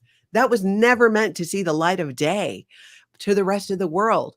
And if you've ever wondered, like, what a dedicated Scientologist looks like, look no further than that video. He's not going to be talked out of it. Tom Cruise is the one using slave labor in the Sea Organization, even though he could pay to have people work on his airplane hangar or doing, the stuff that was done on his car, his vehicle, by Sea Organization members. People in his house, right? All the spies that are planted there for David Miscavige. I cannot wait. I hope one day Tom Cruise wakes up and goes, wait a minute. Like, how are you not offended and upset that David Miscavige knows your business? Talking about not minding your own business. You just reminded me, because you made a joke about people spying on Tom Cruise, but it was real. Andrea Dovin and Tom Dovin were the ones spying on Tom Cruise for David Miscavige. Yeah. Tom Dovin was his personal assistant, and his wife, Andrea Dovin, I believe, is who Tom put in charge of Tom's production company, Odin Productions.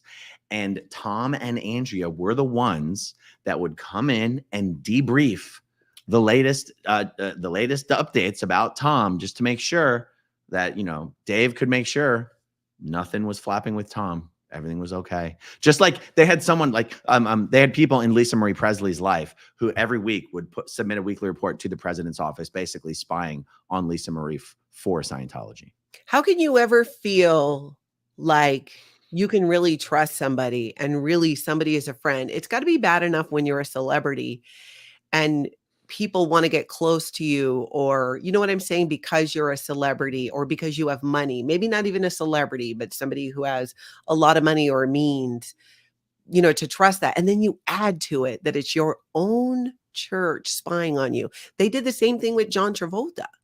John Travolta went on to tell the media, oh, my church sent someone who was with me 24/7 for 3 years. It was 2 or 3 years. And he's like, they did that and they helped me. And I'm sitting there, I'm like, dude, they were spying on you. They were making sure you didn't leave. They were making sure they were protecting Scientology, not you. It was just presented to you. It's like when you think that you're being protected and the reality is you're actually being held prisoner. That's what happened during those years. They weren't helping you or protecting you. They were protecting Scientology. That's right. What's your money on whether Ella Travolta and Ben Travolta will become real Scientologists like Connor and Isabella Cruz? I don't think they will. I feel like I don't really think they will either. I think that John Travolta is more like me, a penny waist dilettante who, is half-assed about Scientology. I don't see him being a dedicated Scientologist. I see Kelly Preston, I think his wife was, but I don't know. I don't see it. I mean, I could totally be wrong. I agree with you. I agree with you. I think John is there for the social safety net that it provides him. I think he believes in the false idea that Scientologists have, that Scientologists are inherently trustworthy and the world out there is full of sharks, which, let's be honest, if you're John Travolta and you've got everyone who's been after your private business and trying to publish your private business, and if you're John Travolta, you might believe the world is full of sharks. I mean, the entertainment industry is full of sharks. And I think he seeks comfort in the social aspect of Scientology. If he actually cared enough about Scientology, he would do whatever he had to do to get up to OT8. And if that was stop touching dudes for a few years, he would stop touching dudes for a few years. He doesn't care enough about Scientology to reorganize his life in a way that would allow him to do the whole bridge. But he does care enough about something he gets from Scientology to continue to be in Scientology. And I just think it's the social aspect. I think you're right to a degree. Maybe he thinks somehow that, his kids are tied into that community. Or again, maybe it just doesn't affect his life enough. What does he care? If he's still able to live his life and do what he wants to do with whomever he chooses to do it, which he has a right to, and he's doing it, then what does he care even what they think? I just don't buy that he's a massively dedicated Scientologist, which means the children aren't as likely either to take that route. Whereas Tom Cruise is a zealot. If Tom Cruise wasn't a Scientologist, he would be as much of a zealot in whatever religion or thing it was. I think it's just in his nature to be like that. And I think that Scientology fed into the ego and the delusion that he is here on a mission on this planet. I think it's very hard for Scientologists to accept that there's just nothing important about what they're doing. And there's no shame in that, because I think that's the lie, is that we need to have this higher purpose. Well, why can't my purpose or goal just be happy? I just want to be happy. And that's where I am today. I just want to be happy. I'm not trying to save the planet or the world. And I don't think John Travolta is, but I think Tom Cruise is. I think it's such a great message. I think it's also such a great message for former Scientologists to be putting out there into the interwebs for under the radar Scientologists. Not trying to reinvent ourselves like, oh, we had a fixed dedicated glare when we were in, and now we have to have a fixed dedicated glare now that we're out. No, it's okay if your purpose is just to be happy. Yeah. Yeah. That is the crazy thing. That's something I came to realize, and it blows my mind. And people that I've spoke to in the ex-Scientology community and even under the radar Scientologists, like I'll float that idea of like, what do you think about just being happy? What would just make you happy?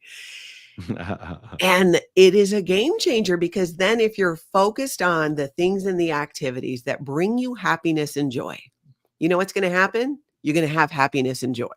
But if you focus on the activities that bring you resentment, anger, anxiety, well, you're going to have resentment, anger, and anxiety.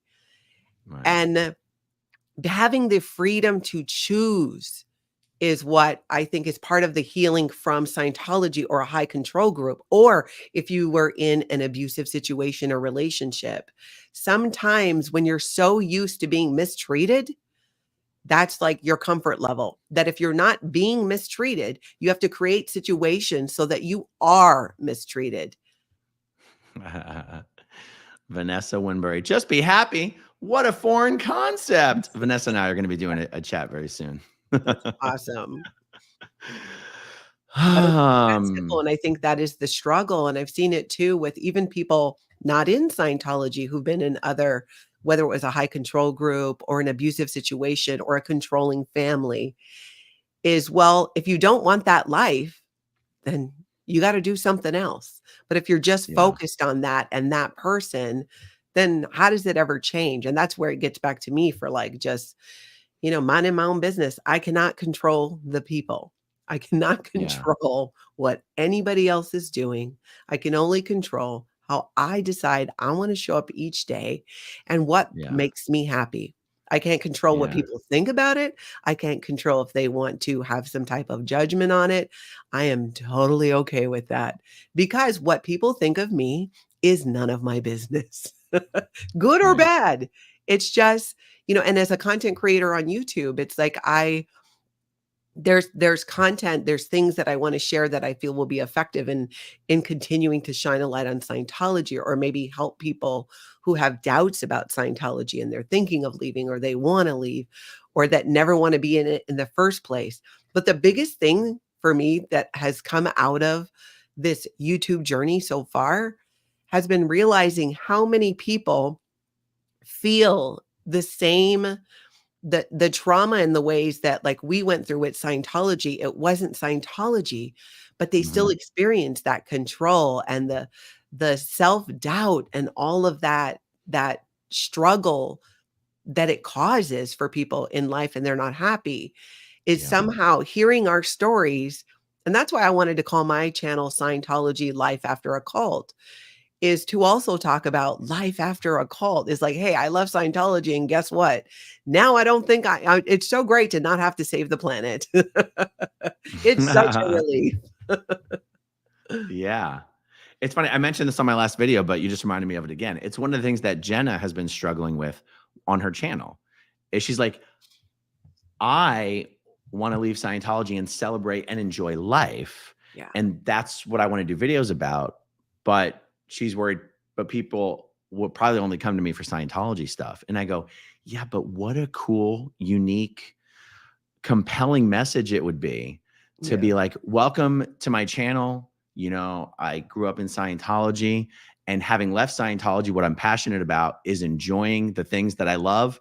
And here's the things that I love, and I want to share it with you, and leave it up to the audience whether they want to come along for the ride or not. Oh, But completely. yeah, I think it'll work. I love that content. Jenna's been helping me even today. Like I'd been struggling with figuring out food. I don't like to cook, and I know I have some type of block because I think because Tony did all of the cooking because he was a million times better at it than I was. That it's just like something I don't want to touch yet. And I wasn't like, I was skipping breakfast too much. And Jenna gave me great ideas. She's like, just take some yogurt, put some fruit and nuts in it. And she's helping me do things that don't involve a lot of cooking to make sure that's self-care for me. And it inspires me because she makes it fun. Oh, is that why you put up this funny community post last night? Hold on, here it is. Hold on, oh my God. Like, Jenna sent this to me and she was just dying. Yeah. Okay, so we have a hot dog, we have cheese. Dinner is ready. Follow me for more recipes. Yeah, that was dinner. But in my defense, that is a Teton hot dog from Costco. They're pure, they're beef. They might even be organic. It actually is a good product. It's just not like, some it's a bougie hot dog. And that cheese is good cheese too. It's my favorite cheese. But I know I was gone all day. I was working, and then I went and hung out with my friend Kelly, and I came home. I'm like, damn, I'm hungry. And I'm like going through the fridge, like, what can I eat that I don't have to make? And then I didn't even know, I wasn't even sure, because I don't like to use the microwave if I don't have to. So I'm like, how do I make the hot dog? And you know what? I think I was even on the phone with Jenna because I think she said you boil a hot dog. I'm like, I don't know. That doesn't seem right. I said, only thing I'm comfortable using is the toaster oven with the air fryer. So I put it in there. And I couldn't even I'm like, how do I get it on the bake? So I just air fried the hot dog. It totally worked. It came out. It Oh was, yeah, you can do anything with the air fryer. I just now make everything in the air fryer. Yeah, breakfast burritos, air fryer. Hot dog, air fryer. Leftover chicken, air fryer. That's actually really good. I also I have this awesome grocery store not far from me that makes fresh food that you can take home. So it's like a meal, like a homemade meal. It's not junk food. That's actually how I survive. I do those and I eat that. One day, maybe I'll be ready to, deal with cooking and stuff, but right now I am not. And thankfully Jenna is saving me and inspiring me, and that's the beauty of the content she's doing, because it's self-care. It's a nice thing to be able to make things nice and enjoyable and create a home. All of the things that we didn't have the freedom to do. Again, in the SEA organization, we had room inspections on a weekly basis. If you had a television, it had to go. If you had, too many photos or something, they didn't like that.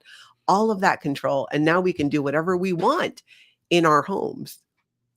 I'm over here air frying hot dogs, living my best life. I'll tell you, I can live on chicken, rice, and cheese and coffee and protein shake. And not only like, oh, I can just live, like I love it. Okay. Yeah. Chicken, rice, cheese, salt.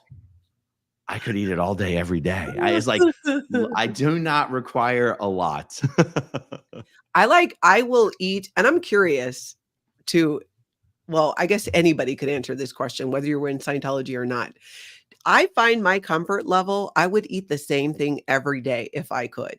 And I don't know if that's like, a lot of times I'm like, is this a cult thing? Or is this just because, a lack of parenting and variety? Like when I was really young and my mom would be at the org, if we weren't going with her to the org, she would leave money for us to go to make our Jack in the Box. There was a nearby Jack in the Box, and that's how we ate, growing up. Nobody was making meals unless there was some family get together. And then when I had my children, I had to do some of the basics, but like I thought a meal was making like Hamburger Helper. Like, oh, look at the meal I made. It's got meat in. I mean, yeah, it came out of a box. I did enough, but or I would have the staples, like just like salmon or steak, just something that was really hard to mess up. I've realized I need to stop shopping at Costco. Oh, really? Almost do nothing except for the bougie grocery store that feeds me. I mean, unless I just do better at putting things in the freezer so that they don't go bad. So here's what I realized, and we're just going to do the math on this. Okay. So, for someone who's not overweight, I'm unusually preoccupied with my weight. Okay. And what happens is, in order for me to maintain the weight that I want to maintain, I should only be eating a certain amount of calories per day. But for some reason, I will go to Costco and I will buy 5 times the amount of calories that I could possibly consume before this stuff goes bad. And then I will feel that in order to get the most out of my money, I got to consume those calories. And then I go, but why did I buy it to begin with? I don't know why I do this. And you think this would be an easy thing of isolating the problem and fixing it, but it's a compulsion. I mean, you go to Costco, you want to load up, and I know why. Those berries are going to go bad. Those salads are going to go bad. That chicken is going to go bad, especially if it's the already made chicken salad and not the chicken that you can throw in the freezer. But yeah, those are the things that you don't get at Costco. You got to get the things that you can either freeze or that will, like last longer. I'll go to the grocery store and stuff for my fruit. I personally have a theory about this because I will hoard food. Well, you've been to my house. The pantry, the snack closet. I'm in there like, gah, gah, gah, gah, gah, gah. But I have like snacks upon snacks, and they're not the worst snacks in the world. But I have like, not just one thing. Like I have, at any given time, I probably have 15 cans of Spam. I mean, it's just like, who needs that much? For me, I think it's this scarcity mentality of not having had it, growing up or during my broke single mom days, is having that food insecurity. But part of it is not having the choice. When we used to go eat in the dining room, we had to eat whatever was there. And if you had snacks, you were limited to what was in the canteen and you didn't have money anyways. So now I feel like I obsessively I mean, well, again, you've been to my house, you've seen it, just like all of this food, but usually it's non-perishables. But then I have people like I'll have out of town guests, my family, my grandkids. I just try not to do the perishables so much. Yeah. I feel so bad about how much of your food I eat. I try to do it when you're not around. I'm like, she's in the bathroom. Go eat 10 granola bars. But that's why I have it there. You know, it's funny for the hurricane, everyone like cleaned out all the local stores for the hurricane. And they got like 8 giant cans of refried beans, like 3 family packs of tortillas, and like 4 cartons of the Triscuits, and like 4 not the Triscuits, the saltines, and like 4 family boxes of the Ritz crackers. And you know, the storm sucked, but it wasn't as bad for Clearwater as we thought it was. And I'm like, I'm going to eat all of this food. And so I made the mistake 2 days ago of taking a phone call at the table where all the food is sitting. And like 30 minutes into a phone call, I'd eaten like 2 whole sleeves of Ritz crackers. I'd eaten like 10 granola bars. And I was even like taking crackers, water, so I could get as much down as possible. And I'm like, where is the compulsion coming from? It doesn't even make sense. I do feel like I had a bit of a food scarcity when I was younger, and that I've just never recovered from. I think during those, like when we're young, when we have those scarcities and don't have those things, there's something about when it happens when you're young that kind of, stays with you. But I will like, or you talk about like the food, and at my house where I feel like I definitely keep too much food around is I do the same thing like did I ever show you my first aid kit area? I feel It's like under all the snacks on the bottom shelf in the pantry. Yes. It's a giant bin and other first aid things. When I didn't even realize I was doing this, but when Tony got diagnosed with cancer, I started obsessively collecting first aid supplies. I could keep an army alive at this point. It just was something I felt I needed to do that helped me feel like I was doing something. I mean, everything. I mean, I think I have a suture kit. Like I could do stitches. Not that you'd want me to, but I have the stuff to do it. And it was only when I was like the first time when you and Jenna were coming after Tony died, and I was refilling the snack pantry, and I looked down and I'm like, what is all this? And I'm like, oh, no, I almost forgot about it. And it was first aid kit after first aid kit and all of this stuff. I need to have my family over and be like, hey, take some stuff, because no one needs that much, cold medicine or whatever it is. But I'll do the thing too with like, I don't know. I justified it by saying, well, I'm just prepared. Prepared for what? The zombie apocalypse? Nothing I was keeping was going to stop or heal or slow down his cancer. But it gave me something to focus on. I have blood pressure cuffs. I have like everything. I don't even know how to use half of it. I wonder if that's part of what kept me in the Sea Org for so long. No one ate better in the Sea Org than me. I ate like a pig every single meal, 3 meals a day. They lost money on me. I didn't mind only making $50 a week. They lost money on me. Well, you would just load up your plate, or would you go back in the line? Both. Yeah. I mean, and I was still skinny in the Sea Org. I mean, I don't know, maybe it was just the walking around all day, burned a lot of calories, but man, did I eat a lot of food at every meal. I would just throw it down. And it's like barely chewing as well. Like you eat really, really fast in the Sea Org. Oh my gosh. I know. My husband after the Sea Org, he used to say, he's like, you eat like a snake. You just swallow. Yeah. But I had to work on that. And it's something I have worked on. And then it was the same thing even with Tony. He'd be like, babe, like you eat so fast. And I'm like, well, you got to eat it before somebody takes it. He's like, who's going to take it?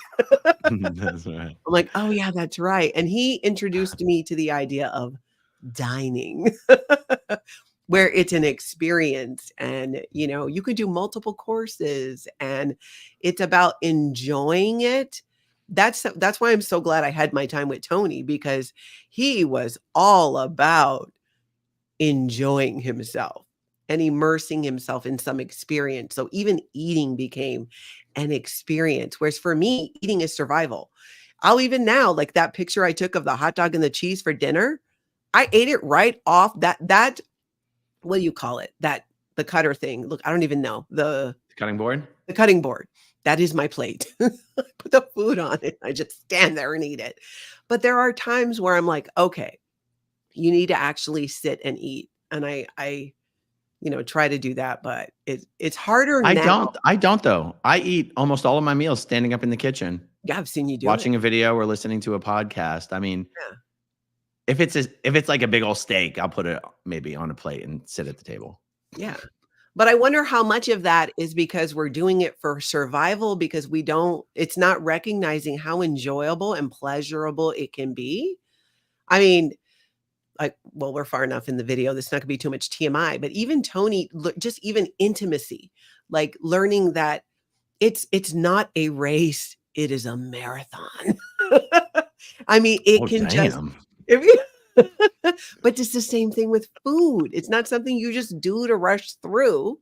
It just was, he just showed me so much that these simple things that are not unobtainables can be experienced in a way that's enjoyable if you just slow down, if you just get present, and then just actually really enjoy it. Like he would walk me through step by step sometimes, even with the eating. Okay, now combine this with this and eat it. Or like when we'd go out to eat, I never did appetizers. I'm like, let's just get to the meal, get it done, we'll get that dessert to go. And he would just slow it down. No, let's do an appetizer. We're not even going to decide what we want yet. It was really dining, as he would say. It was dining. I'm getting anxious just thinking about it. I know. I know. It's hard for us because it's just never how we've done it. It was always about survival. And it's the simple things. And like I said, that I'm always piece. I'm always thrown off when they ask the question of, do you want us to bring the appetizers before the meal? I'm like, no, just bring it all. What are you talking about? I'm just telling you all the food I want. I'm not talking about the order in which I'm going to eat it or with which you should bring it. Just whatever's ready. I had to learn. I went on this cruise once, and I had done some work, and basically I barely had to pay for it. And it was this 5-star cruise to Greece. It was amazing. And it was like, even if you ordered room service, they would bring it like just in pieces. And I remember thinking like, this is so weird, but I am enjoying this. Like, this is nice. It's those simple things, just slowing it down. Like, what other things could we be missing out on? Because we're just rushing through it instead of actually, being present and enjoying it. And I think it's because with our background in Scientology and the Sea Org, everything else was second to our product and our job and achieving.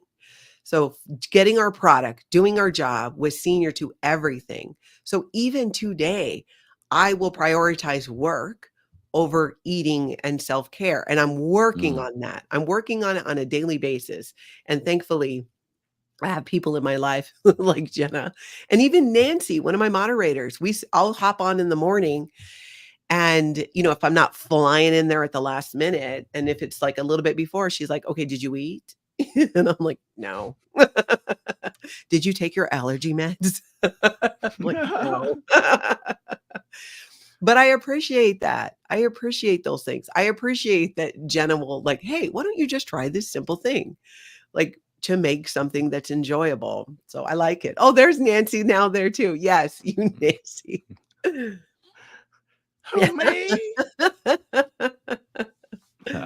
I'm just thankful for people that just keep an eye out for us and are help to, remind us about these things, that they're important.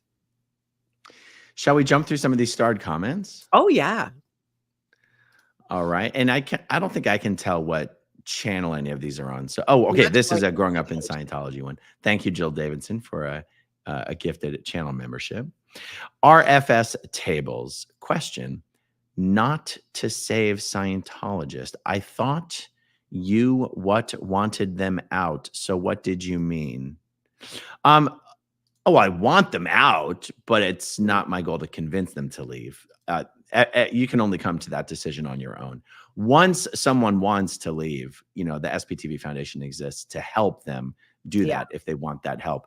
But even when people, and even before with the Aftermath Foundation, when people would contact and they were sort of in a quandary and they would explain their life situations and all the complications and everything, I would be very clear with them. I said, I am not going to convince you why you need to leave Scientology. You can only come to that decision on your own because you're the one who has to live with the consequences. Yeah. Yeah. And people will leave Scientology when they're ready. And when that day comes, if they need help, the SPTV Foundation is here to help them. Yeah. And you're right. And it has to be that way when people reach out to you and say, oh, I have a sister, brother, friend in Scientology and I want to get them out. What should I do? My number one advice is be a friend to them. Be a family member. Reach out. Let them know you're thinking of them, but maintain that relationship because they will come to their own. They will have doubts because Scientology pretty much does that. But then you'll be there for them and they'll feel safe reaching out to you if you can do that. Whereas going in there, we're not going to go in and rappel Tom Cruise Mission Impossible style into the blue buildings and extract people like that. It's like that's kidnapping. Yeah. And I'm all for anyone protesting however they want, but I'll be honest, like saying to someone, in their face, it's okay to leave. It's okay to leave. Protest that way if it makes you feel good and if you like doing it. But that person does not need to be told it's okay to leave Scientology. They don't want to leave Scientology.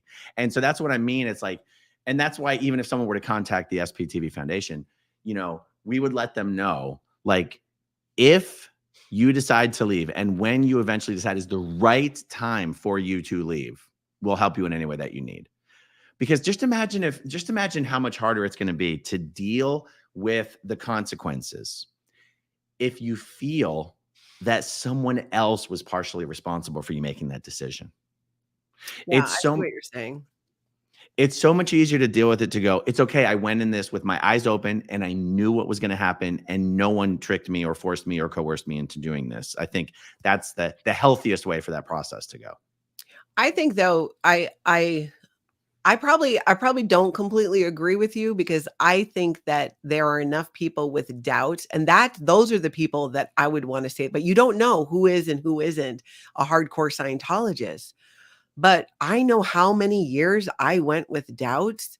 And then if I heard your doubts are valid, which is something I like to say when protesting, it kind of sticks. But that only works if you have doubts, if you kind of want to leave. But see, I'm banking on, and I think that there are a lot of people who already want to, but they feel pressured or they're afraid or they're scared, or they think their doubts aren't valid because in Scientology, if Scientology is not working, it's because you're not applying it correctly. Right. And to say that, hey, your doubts are valid because you're not allowed to have and express doubts in Scientology. But for the hardcore 100%ers, no, of course it's not going to work. But I personally believe that more of them have doubts than don't. So well, I'll tell you what, I mean, the sentence, your doubts are valid, to me sounds pretty powerful. The sentence, it's okay to leave, is like, well, like they're not leaving because someone thinks, like, there's reasons why people aren't leaving. I think I really like that sentence. Your doubts are valid. That sounds great. Yeah.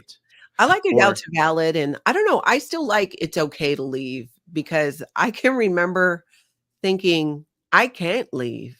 I can't leave because, it's, I have to save the planet. Like, and again, I think it goes back to like you as a Sea Org member and me as a Sea Org member, you were more like dedicated probably. I was like, I kind of, yeah. It just, but then in the Sea Org, that probably wouldn't have worked for me because I also didn't know when you're in the Sea Org, you're so isolated that you have no influence really from the outside world. The only world you know is in the Sea Org. So you think you only know what they tell you. You're not reading newspapers. You're not watching the television. You're just Yeah. told how dangerous the world is and how the psychiatrists are there. Don Gloves. Look at Don. Thank you. Hi, You're gifting Dawn. 5 Life After a Cult memberships. You don't have to do that, Don. Thank you. I love Dawn. I love seeing her in the chat. We met What do Dawn. you think about the line? What do you think about the line? If you want to leave, but you have no way to get home, the SPTV Foundation will help you. How many people do you think would like to leave, but they just don't even have the money to get a plane ticket, even if they blew? I think there's a good amount of those, you know, but I think most people who leave the Sea Org have somebody on the outside. That's part of the plan.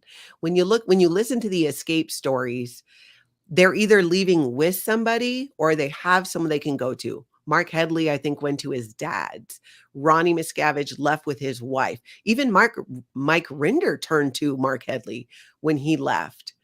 You know, I think Mike Rinder went to Tom DeVocht. He went to Tom DeVocht and then Ronnie Miscavige. Okay. Somebody. But still. Yeah. There is somebody that they have, because at this point, let's be honest, anybody in the Sea Org at this point who's been there long enough knows that there are people on the outside who've left. And with the network too that we have, because long before the SPTV Foundation, long before the Aftermath Foundation, there's always been kind of a system set up of people who are helping people leave, have a place to live, have a place to go. And there are people who have volunteered their homes, or if someone needs a job and things like that. But to your point is that, yeah, they really have to be ready to leave. But then knowing that there's help on the outside to, you know, reestablish your life, that's a game changer, because that's a big part of it. It's like being in a relationship or a marriage, and, you know, you don't have the financial means to leave, and you think that you need to stay because of that. But if you had a solution, if you had a resource and you were in a bad situation, you know, you could get out of that. And as we know, they are hearing about it, and they're, you know, it's interesting. A lot of them do reach out to their friends who left before them. Yeah. What do you think about this? What about saying, and I guess I have in my mind, you know, some people have access to more Sea Org members than other people. Like, even, for example, in Denmark, you know, all the Sea Org members have to walk like 10 minutes down the street for every meal, right? Yeah. What about something like, with your work ethic, you can make a lot of money in the real world? Or with your work ethic, you can easily support yourself in like words of encouragement like that. I don't know. Would that mean anything to you if you were in the Sea Org? I think that it would. I think I know I didn't even understand our work ethic till I started working with people not in the Sea Org. Then I was like, oh my God, you are a bunch of slackers. Like, I didn't know. So I pretty much have been self-employed since I started working. I was a stay-at-home mom for a long time. And then after I got a divorce and I started working, I started, you know, I didn't have a background, like, you know, education. I didn't go to college. So when you're in a situation like mine or yours, you get into something where you can get trained or educated in it quick and just get to work, like real estate. I did social media consulting for a while. And when I finally went to, I did for a while work with some other people on a project and realized, like, wow, like, hearing from my kids and their jobs, that's actually the better example, is they would tell me like how common it is for people not to work the whole time when they're at work. Like, I did not know. And being self-employed, I work so much. And because if you don't, you know, you don't work, you don't make money. But when you just go and you show up and you clock in and you clock out, I've heard that like some people work like maybe 4 of the 8 hours. And I'm like, oh, what? What do you mean? And, or doing other things at work, like doing your own personal, making phone calls or paying bills while at your job you're paid to be at. I didn't even know like people did that. Cause I was like, why would you do that? I'm being paid. When I'm being paid to be there, I'm not at home being my own boss, and I can be a slacker then. But if you're paying me to be there, You're going to get every minute and moment from me for that job and then some. And that's not a bad thing, but I didn't realize that nobody else was working that hard. And what it helped Well, me and do it is does differentiate you in the job market. You yeah. know, all Oh, yeah. employers have the same problem. How can I get really good, hardworking employees that I can trust? And like you just said, coming out of the Sea Org, it didn't even occur to you that somebody would not be working as hard as they can every minute that they're on the clock. And it's like, the fact is that differentiates you in the job market. Yeah, it does. It does. But I think it's also sometimes I feel that, especially with former Sea Org members, is that sometimes in life, the win for us is not doing the work, not making the bed, not cleaning, not doing all of the things, and just being a little more laid back about it. That is something that I think can be, that just goes back to kind of like trying to find that balance of not, killing myself to get these things done, and just realizing that at the end of the day, like so much is just not what's going to happen. My yardstick these days is someone going to die? No. Okay, then that can wait till tomorrow, or that could be an email. I'm like, no. And you know what I learned? Those are boundaries. Those are boundaries. You can email me at 9 o'clock at night. I'm not even, it doesn't mean I'm going to do anything about it. But if I do, and you set that precedent, then that person will always expect that. So my whole thing in the last few years have been lowering the bar. Do not expect a lot from me. I'm just done doing that. I still work a ton, but I decided recently that I'm mentally going to retire. I am mentally retired. I will continue to work because I need to. And honestly, I enjoy it. But otherwise I'm retired. I'm like, I don't know. I'm unsubscribing. I am checking out of many things that if it doesn't bring me joy, I'm done with it. It's like, what is that saying? Like, you got to be like a dog, right? You got to, if you can't eat it or pee on it, walk away from it. Irina Posner says, that is a cult thing. A totalist look at thought and beliefs. Thought police yourself, thought police others, report them, blame them for not being gung-ho enough, self-criticize too. Yes. Yeah. Jill Davidson, thank you very, very much. Irina Posner says, it is this entirely overblown idea of this 1950s book will save mankind, and psychiatrists are worse than Hitler. They will blow up the galaxy. 5-color comic book style overblown nonsense. Oh yeah. Yeah. Flex and Bust Gaming. The cult is a community of snitches. Oh yeah. That's so true. That is so true. Scientology, even in the public arena, like the Scientology public, has its former Sea Org members who are like the community's most notorious snitches. Jojo Zawawi. Oh yeah, even I know that one. Yeah. Oh my God. And Brittany Ruiz. Everybody's business. Who was the other one? Brittany Ruiz. Hate her. She was Brittany Garrett, and then she married Javier, and so now she's Brittany Ruiz. I mean, Jojo and Brittany alone could just be the whistleblowers for all other public Scientologists in the United States. Yeah. Can you imagine how much time it takes to go through everybody's friend list and see, like, okay, are they friends with Natalie? Are they friends with Aaron? Are they friends with who? It's just like, calm down. Kelsey Arellano, what happens if you get declared an SP in this lifetime, according to Scientology? Do they just wait for you to reincarnate to start over with you? Do they just, so if you get declared, well, I mean, technically, if you get declared one lifetime and you come back, I don't think they would hold you to it. True. So there is steps A, B, C, D, E. There's 5 steps to do called the A to E steps, which is what you need to do if you want to get undeclared. And it's basically throwing yourself at the mercy of Scientology, saying, I'm sorry, everything I did was bad. I repent. And you snitch on, you turn in everyone who ever helped you or agreed with you or encouraged you or supported you. You've got to snitch on all those guys. And then you've got to deliver some major effective blow to the enemies of Scientology, and then some huge contribution. I feel like I'm just citing the liability formula, but I'm pretty sure these are also the A to E steps. And you basically just have to suck up major big time and convince them that you really are, what's the word? Reprogrammed. Word. Yeah, that's true. You are definitely reprogrammed. And then you can get undeclared. It actually happens. It's actually not uncommon. There's a lot of people in Scientology who used to be declared and did their A to E steps. There's always a stigma, though, if you used to be declared.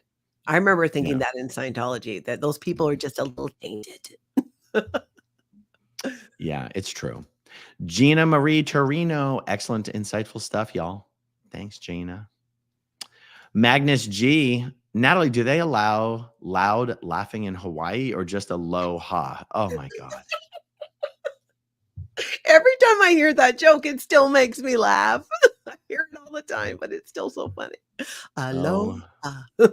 My God. Amber Vanass. Amber, we're also supposed to do a chat that I have never gotten back to you about. Huge apologies, but you're on my list. We got to work it out. When I was in the cadet org, we were supposed to be working in the kitchen at dinner time. We would sneak up to my dorm room and eat candy. Oh, nice. Yeah. Karen McCourt, how many people leaving are already disconnected as opposed to people leaving knowing they will be disconnected? Oh, like someone says, I've just been declared a suppressive person and I've got nowhere to go. That did happen early on in the Aftermath Foundation. We haven't had that happen with the SPTV Foundation. And also that would imply that someone, well, there's a lot of ways that could happen, but yeah. When you said how many people, I couldn't give you a number, Karen. I couldn't. Apologies for that. DJ Goldenheart 69. Sorry, Aaron, but I'm watching Natalie today. She is prettier than you, but I did give you a like. Thank you, guys. Thank you. And if you are still watching on either one of our channels, please hit that like button if you haven't yet. Much appreciated. Karen says, Natalie, that short of you and your grandkids in the cornfield was beautiful.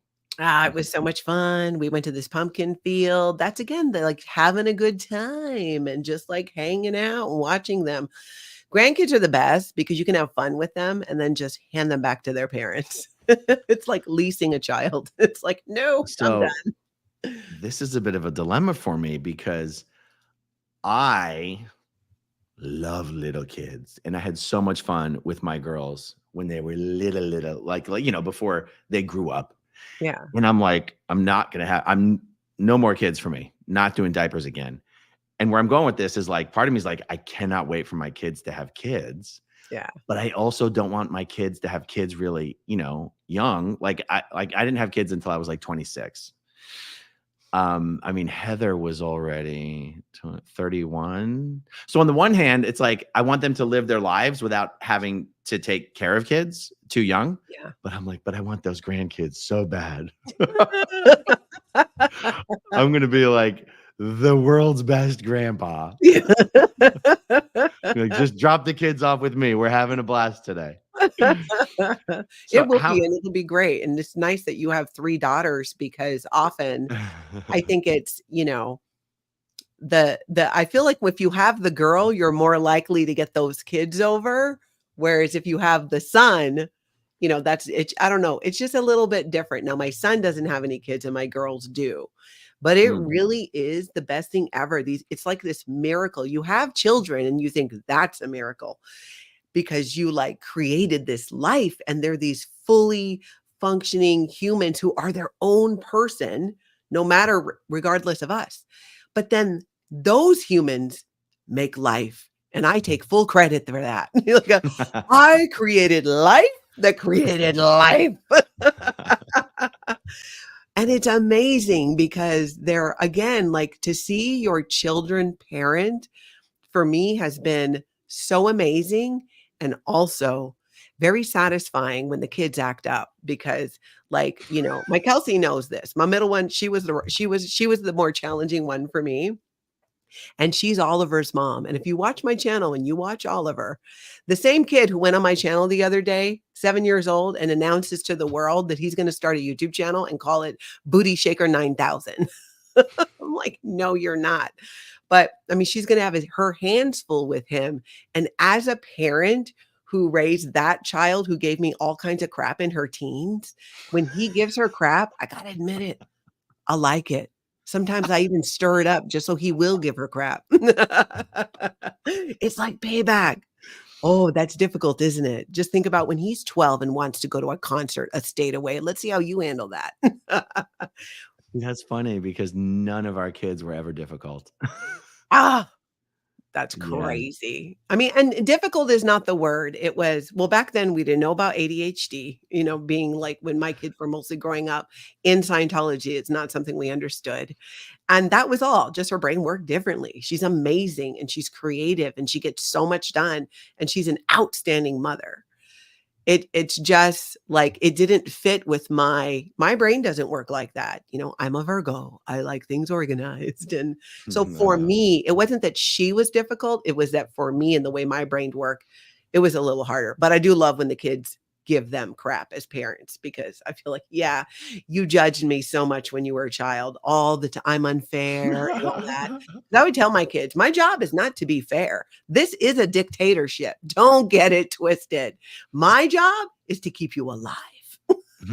This is a benign monarchy. Yeah. No, our kids just never did they never even really did the tantrums and the not listen. They always listen better to dad than they listen to mom. But I figured it was supposed to be that way. Mom can be the nice one. And then if you have to tell them too many times, dad can come in and they know, okay, we're going to listen to dad. We're going to listen to dad. But, and other than that, they never even had rough teenage years. Now they're still teens. My oldest is 18 and, my oldest is about to turn 18. The middle one's about to turn 16 and my youngest just turned 14.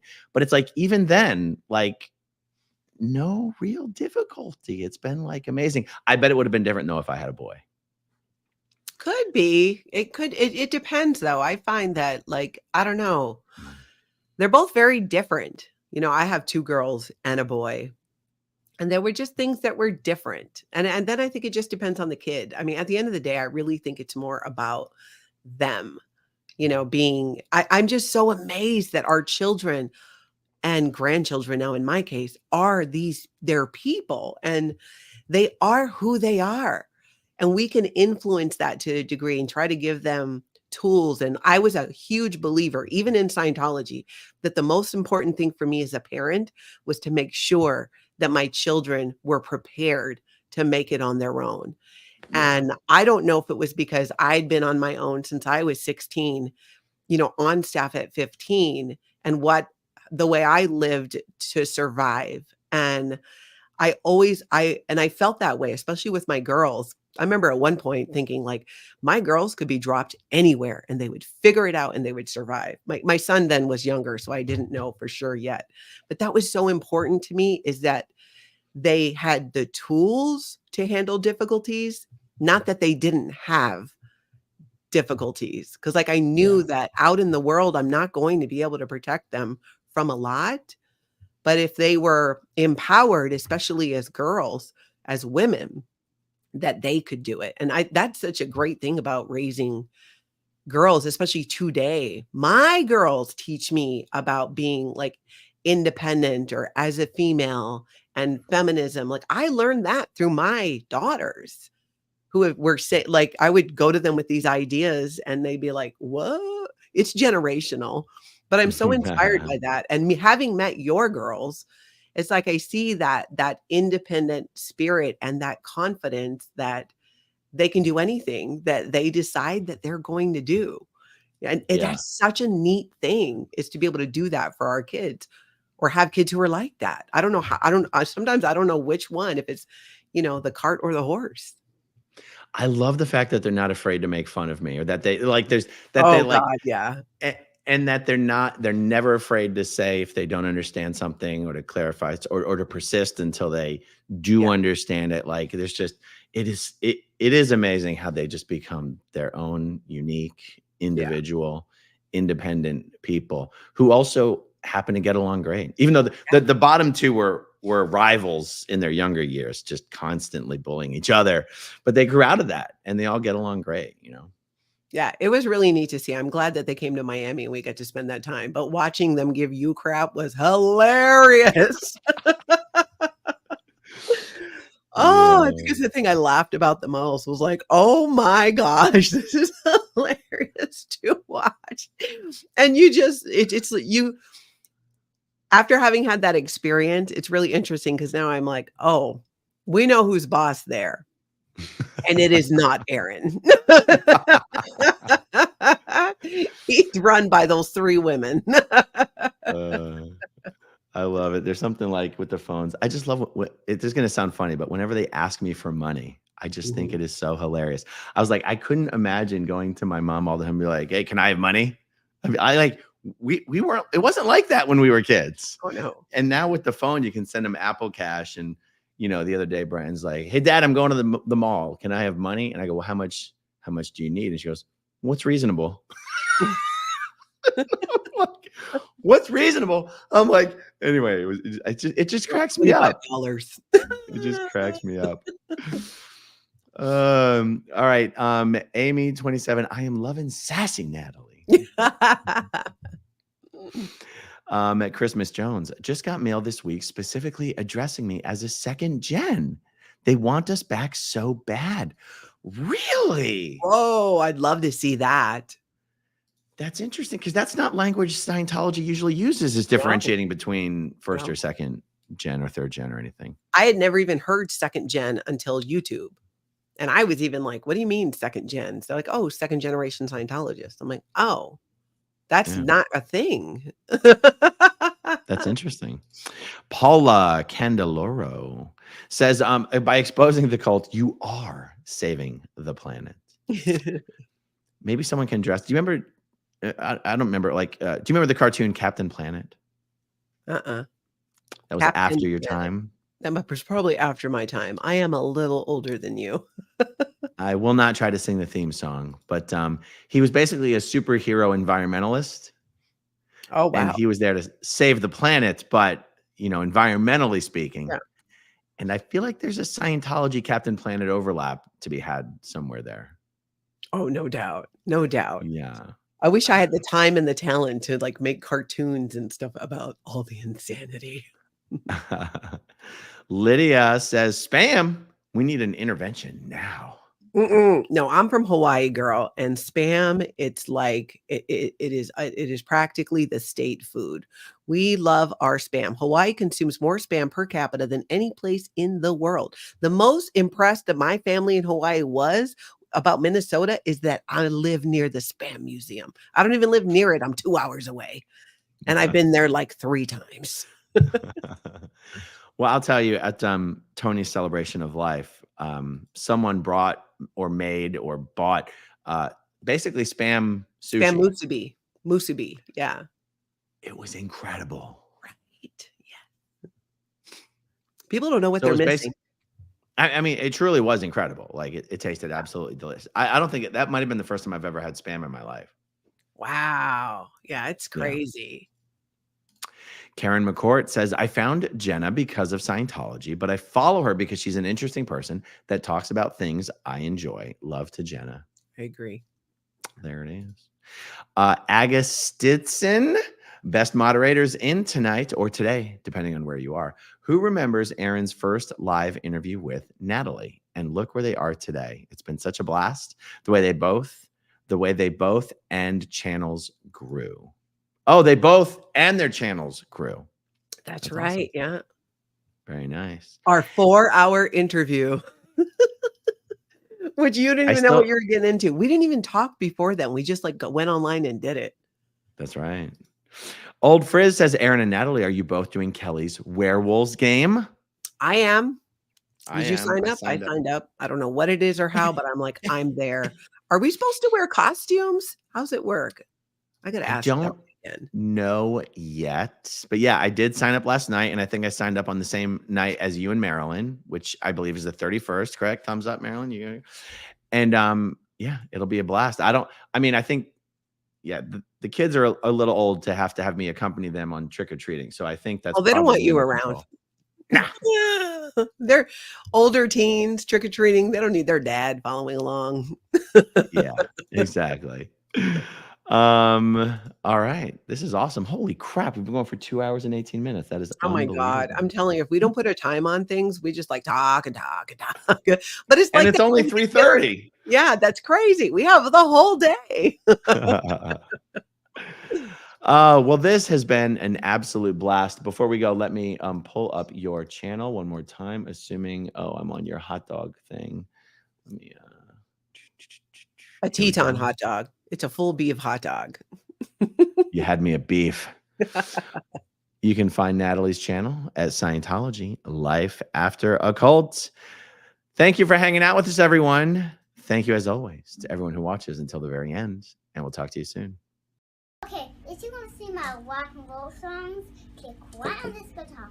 And if you want to see a different one of my videos,